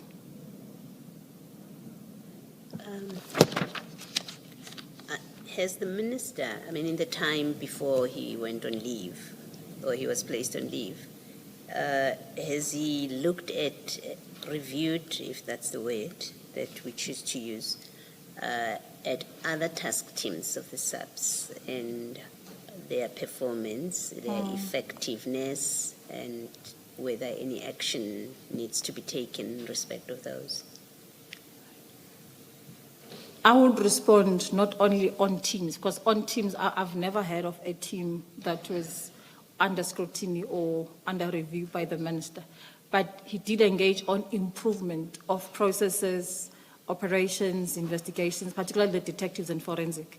So anything outside of that, I would not have any knowledge of. So as far as you know, the PKTT is really the only team that he has looked at, Yes. and made a decision as he did. Yes. Thank you. Thank you, Commissioner. How many task teams do you remember offhand? Are they in the SAPs? There is a lot, and I think I would have to go to NOC to get that those figures, but there's a lot. We have in the Eastern Cape, we have in the Western Cape, we have in KwaZulu-Natal, we have in Mpumalanga, so there is a number of intervention teams. And all of them are national task teams. All of them are national. Thank you. I think a figure just under 10 was mentioned. It's more than 10. More Commissioner. than?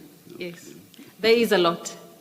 Because Okay, thank you. if, for example, we have a community engagement, and I'm going to use the Eastern Cape as an example, and there are issues there that relates to murders, extortion.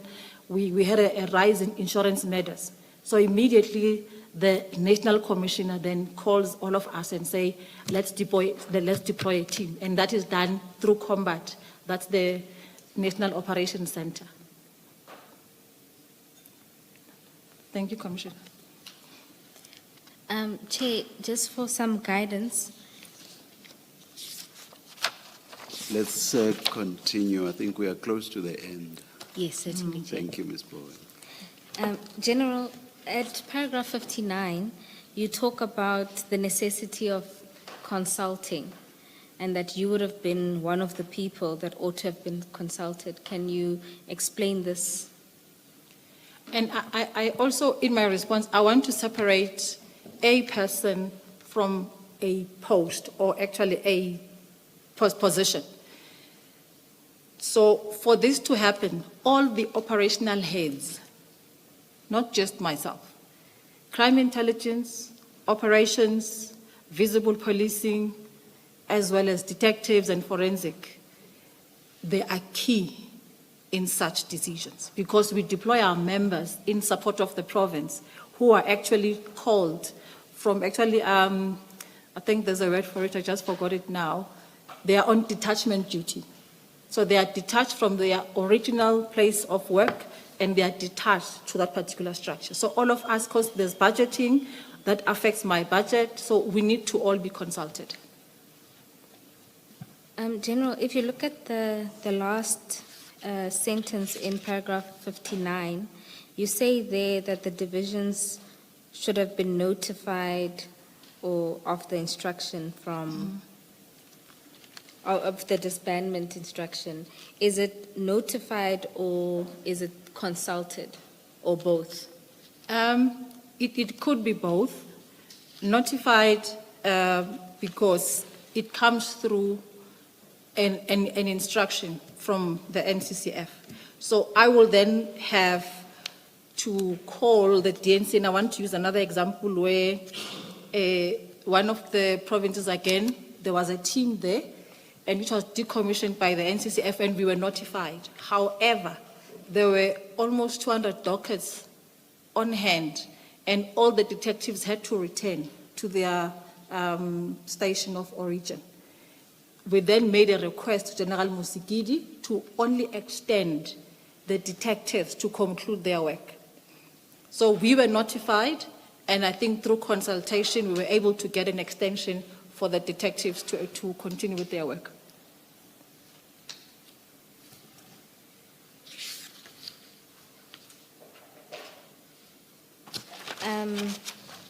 And I think you've given the example in paragraph 60, so I won't Yes. take you there.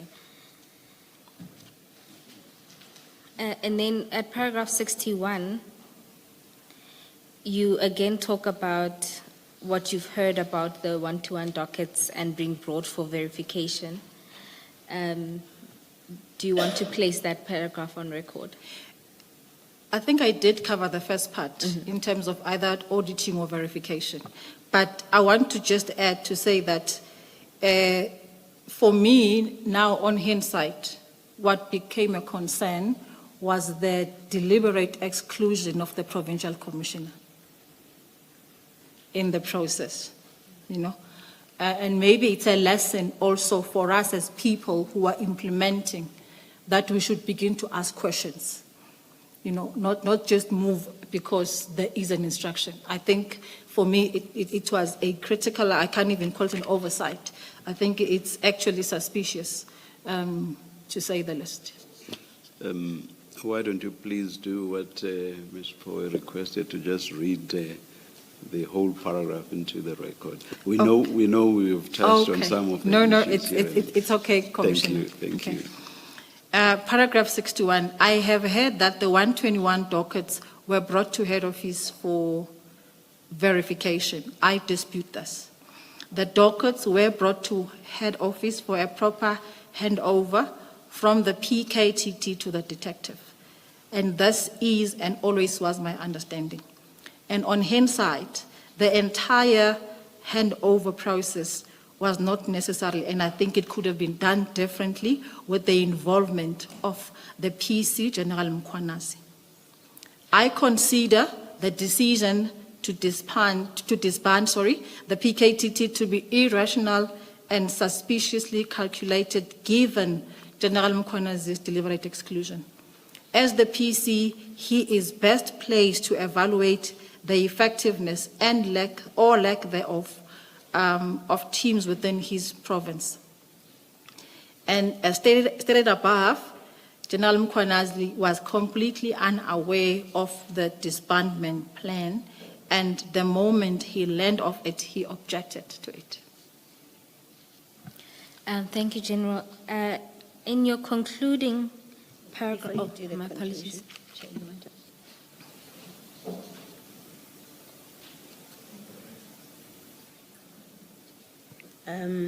General, where you say as a provincial commissioner, he should have been part of the process. Yes. Is best placed to evaluate the effectiveness and lack thereof of teams within his province. Now, how do you relate that to evidence or testimony, let me say, that the PKTT was draining resources? They were using a lot of financial resources, which therefore deprived, and I think Major General Motsepe, and she must forgive me if I'm misrepresenting her evidence, it might be another witness, that there's a concern that the PKTT rather, they're using all this money, which should actually be applied across the board to other teams, and that in itself is an argument against the continued existence of the PKTT. If my recollection is correct as well, I think what General Motsepe also said, the use, for example, of ballistics resources as part of this multidisciplinary team reduces the number of people that are available in your laboratory to support the other detectives and team, or the rest of the work of the SAPs. And so there is that concern. And firstly, what do you say to that kind of critique?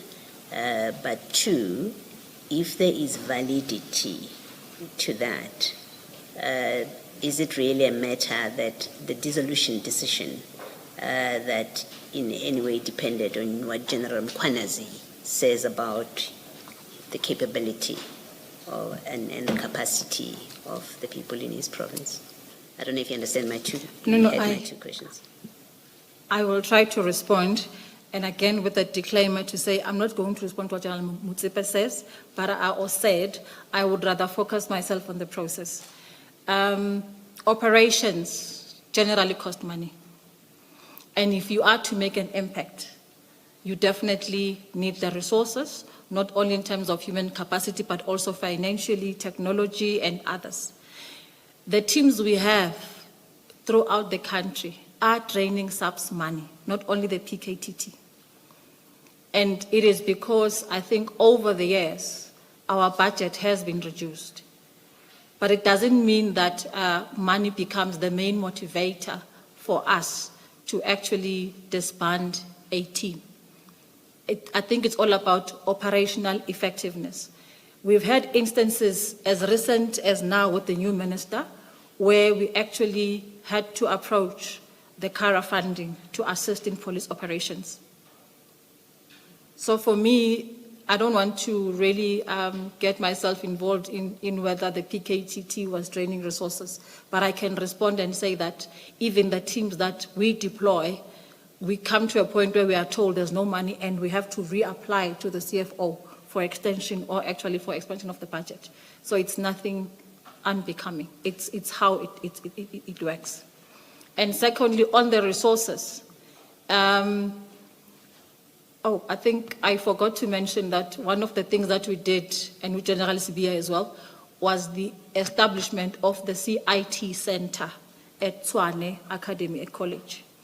And at that center, different people sit. Colonel Mangena, who's a ballistic expert, sits at that center full time. We've got a GBV intervention that's sitting at the NOC in Tshwane. We've got experts, even from FCS, who are sitting at that center, looking at all alerts that relate to GBV. So it's not something out of the ordinary. Resources are drawn from different environments in support of an intervention. Thank you, Chairperson. Second part of it was Yeah. where you say General Mkhwanazi should have been part of the decision because he knows better what his province requires. I suppose it's answered when you say the issue about resources is Yes. not an issue. Yes. And maybe to add, the national interventions are not parallel to provincial functioning. They are in support of provincial functioning. That's why you'll find if you deploy a team and they don't actually report to the PC, it becomes a problem because they are there to edify the PC's operations. Thank you, Chairperson. Before you conclude, General, let me take you to the The issues issues you raised. around the Okay. forensics laboratory that I said you should apply your mind to. Have you identified the causes of the delays in the laboratory? If so, what are the causes? Okay. When we talk intelligence-led, it's not only about investigations, but also it means that you have to do research to understand what the problem is. And I'm going to talk generally on forensic science laboratory. Why do we have the problems we have today? And you asked, I think you said, these have been there for a long time, what has been done? One of the weaknesses within the system, and I think we have to take responsibility as management to say, over the years, I think if I look back to when I look at the figures, 1996, 1998, forensic laboratory was only receiving 300 to 400 samples a month. And at the time, there were 3.5 laboratories, half because Gqeberha was not a full laboratory.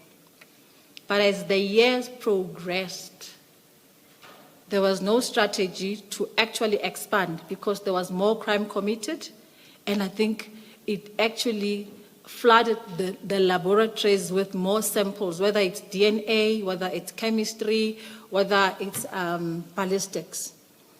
As a result, then the labs were overloaded, and I think the infrastructure affected.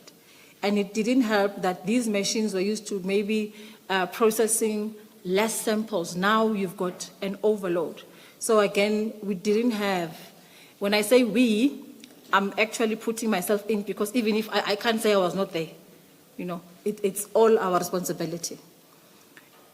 Now you also have the same number of members, the same number of machinery, the same infrastructure, but the workload has increased.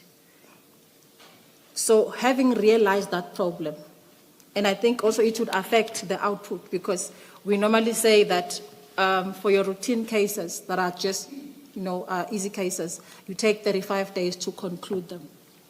But because of the overload, you find that cases, yes, are concluded, but it is outside the prescribed norms. I think that's what we are raising here.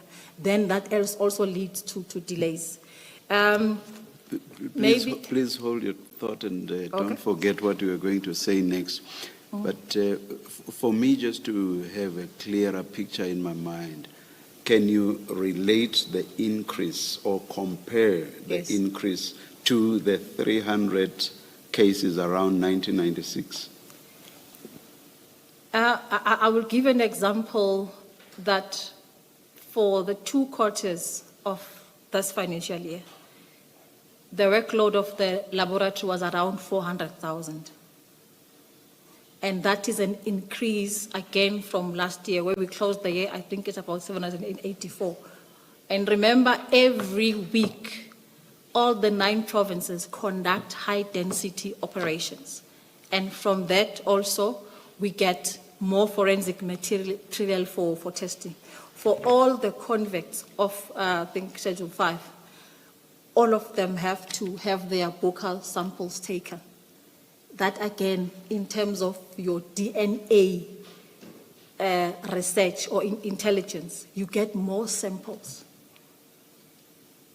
So that leads to increases. And again, with the circulation of firearms and with the operations, you get more firearms. Maybe what we didn't do collectively, not only as SAPS, as government, was to do estimates in terms of how do we see the crime trajectory in the next 5 years, and then we begin to plan the resources. I believe it cannot only be a police problem, it's a government problem.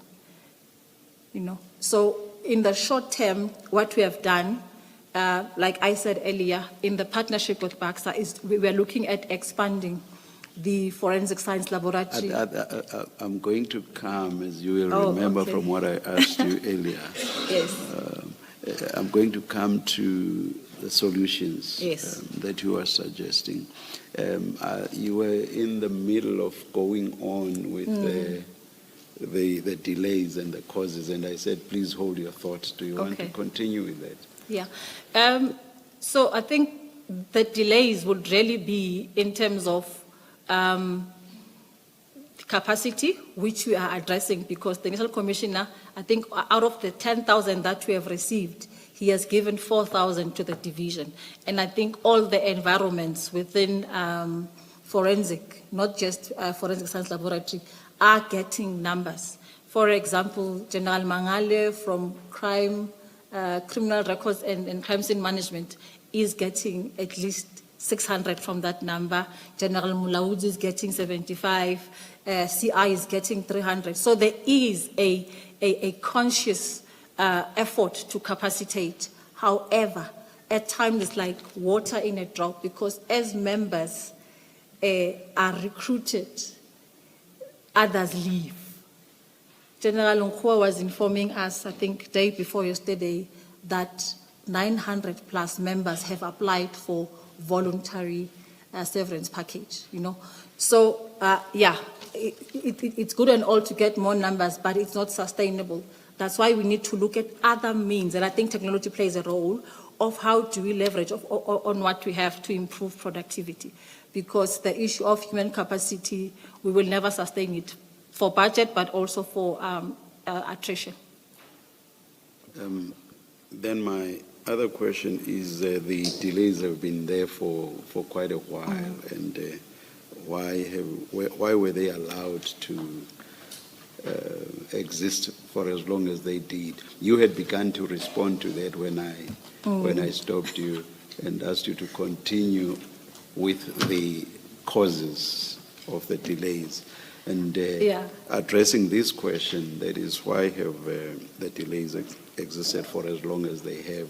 You said that it was partly for lack of proper planning. And do you want to continue?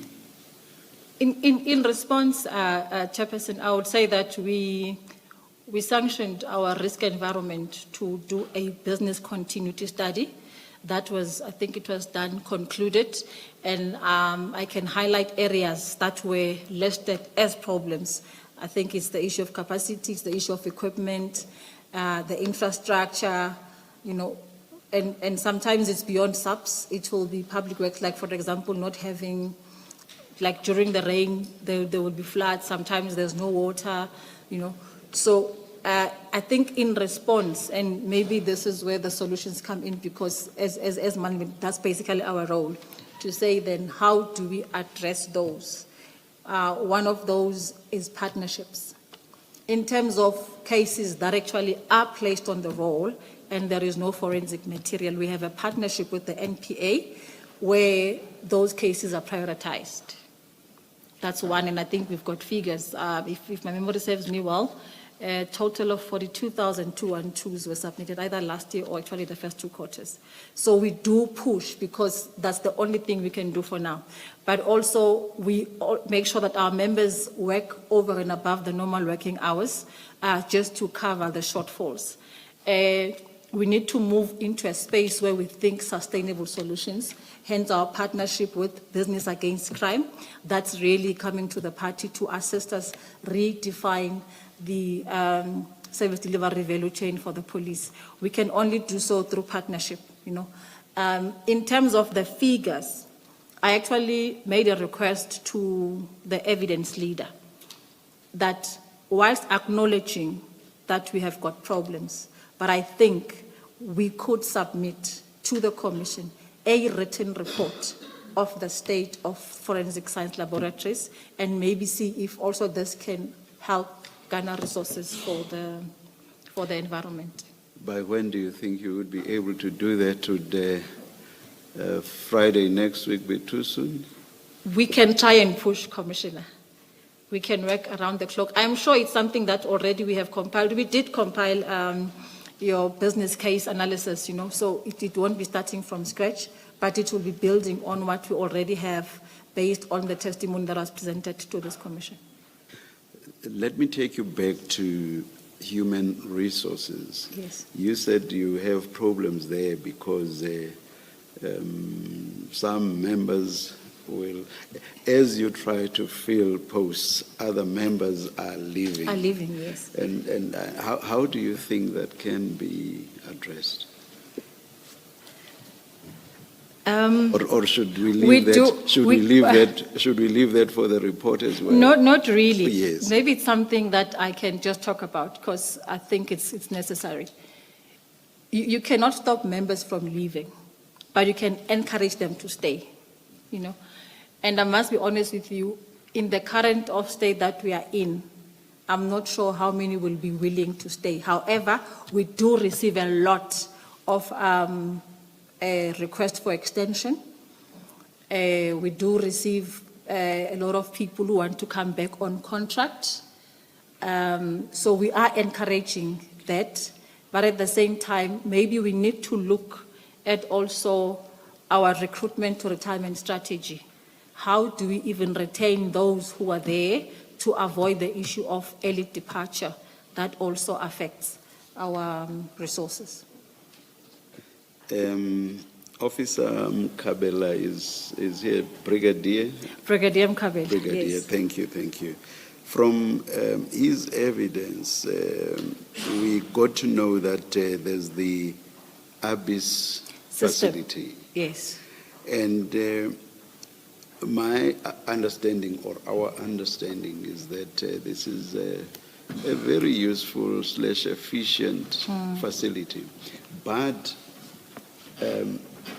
he told us that they are not getting optimal results from it, not because of it, but because of the lack of, again, human resources. Okay. Do you want to comment on this? We advertised posts Because for... he said, for example, its output, I think, if I'm not mistaken, would be in the tens of thousands. But after that output, you need warm-bodied Bodies. individuals to then work through that output. But it says those warm bodies aren't there. I think before he came, there were posts advertised for ballistics, but also in the new intake, there are also posts that are advertised. I think because we had an issue with equity guidelines, which was signed, I think, day before yesterday. So now we're going to see things happening. I think not only ballistics, but the entire organization couldn't fill any posts because of that. But beyond anything, we also encourage members who are internal. You know, let's say somebody is in visible policing but has got a desire or passion, you know, for firearms, to apply for a lateral transfer. Maybe that's also what we can, and I know that National Commissioner gave us 1,000 posts for lateral transfer. So we can look at also utilizing that process to make sure that there are warm bodies. The commanders also are given the leeway to headhunt, you know. I know when I was in organized crime, there's a team that I took from a station because there was no capacity. So we also need to think creative in terms of how do we leverage on what is available to us and make sure that we build that capacity. I also request that maybe as part of that report, we also cover the issue of how we are going to build capacity for this environment, not only ballistics, but also for all the FSL environments. Would you say that this issue is seriously on SAPS's radar screen, as I think it should be? That is the delays and what needs to be done. As a country, we always are fixated on DNA to the detriment of other structures. So maybe after his testimony, I know we did sit with the National Commissioner General Mulaudzi. There is a turnaround strategy that they are working on, but I think it should be on the radar, as you say. Yes, I say so because I think the delays result in bottlenecks with regard to the entire value chain in criminal investigation. Yes. So that's why I think it should be on SAPS's radar screen. Do you want to comment on that? I'm not sure if the commissioner would allow me, to say. I do. To actually, because we did discuss, I think, post Brigadier Mkhabela's testimony, and some of the issues that he would have presented, And I think it would be fair that we actually provide this committee with a report, because my fear is that we might actually end up talking past each other, and I think that is not what I would like to do at this commission. Thank you, General. Thank you, Commissioner. General, can I just check about that report?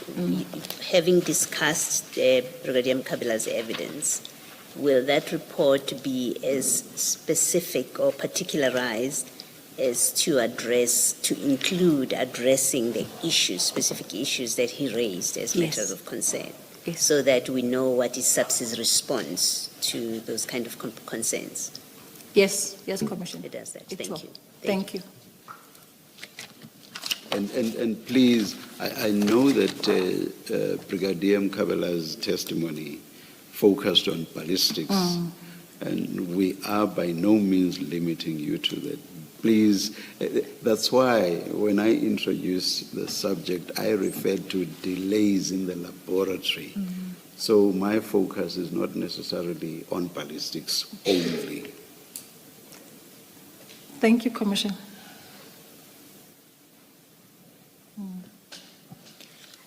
General, we are at the conclusion of your statement, and you can take the commission through the last two paragraphs. Alternatively, you can always read them into the record. The choice is yours. Thank you very much, Commissioners. I'll start by saying that I think July 6 was a game changer for most of us in the police, particularly the leadership, because it painted a picture of a not so proper and upstanding organization. And I want to submit to you today that in my capacity where I sit, I take what I do seriously. And not just me, but there is a lot of police officers, and I think some of them came here to testify, who chooses this country over and above their families. In one of his testimonies, National Commissioner said, this job doesn't give you a life, and that is for a fact. So we are here not to be served, but to serve, and we do so with dignity and with honor. And I think on hindsight, I'm not sure if the commissioner would allow me to read that Yes. in getting involved in the disbandment process, it was because of the vocation or the position that you hold as instructed. And however, I think upon realizing that General Mkhwanazi was not in the process and actually didn't know about it, I expressed serious misgivings. And I also commend him, not that I want to join the queue of social media, but he called out what most didn't, and maybe because he was the most affected. And moving further, and I know that we have the nicest national commissioner who's also very operationally strong, if I may add. But I think he has an obligation to protect us as executive under his command from political exposure. It is difficult to work with people who, I think we would call them in organized crime, politically exposed people, the PEPs, you know. And I think the proximity between the executives, not only for SAPS, I think in government, should really be drawn, maybe one of the recommendations from the Commission, because this is where problems start. Once we have that close proximity to the minister, then lines get blurred, and I think the executive authority, who's the accounting officer, also does not know how to manage the department. And I submit that I think the minister ought to have taken time and effort to orientate himself with how SAPS works, and probably consult not just individually, but as a collective, executives, to share his vision. I'm one of the beneficiaries of his projects, the SAPS BAXA, that's his project, the CSIR project, you know, and allow us to operationalize his vision in line with his constitutional mandate. And for that, Commissioners, I thank you for the opportunity to be able to come and present myself to you. Thank you. Commissioners, I have no further questions for the witness. Thanks, Ms. Powe. Thank you very much, General. Thank you. Ms. Powe, what happens next? Chairperson, Commissioners, there are no other witness scheduled for today. This will be the conclusion of our evidence for today. So do we resume at 9:30 on Monday? Yes. Let us adjourn until 9:30 on Monday.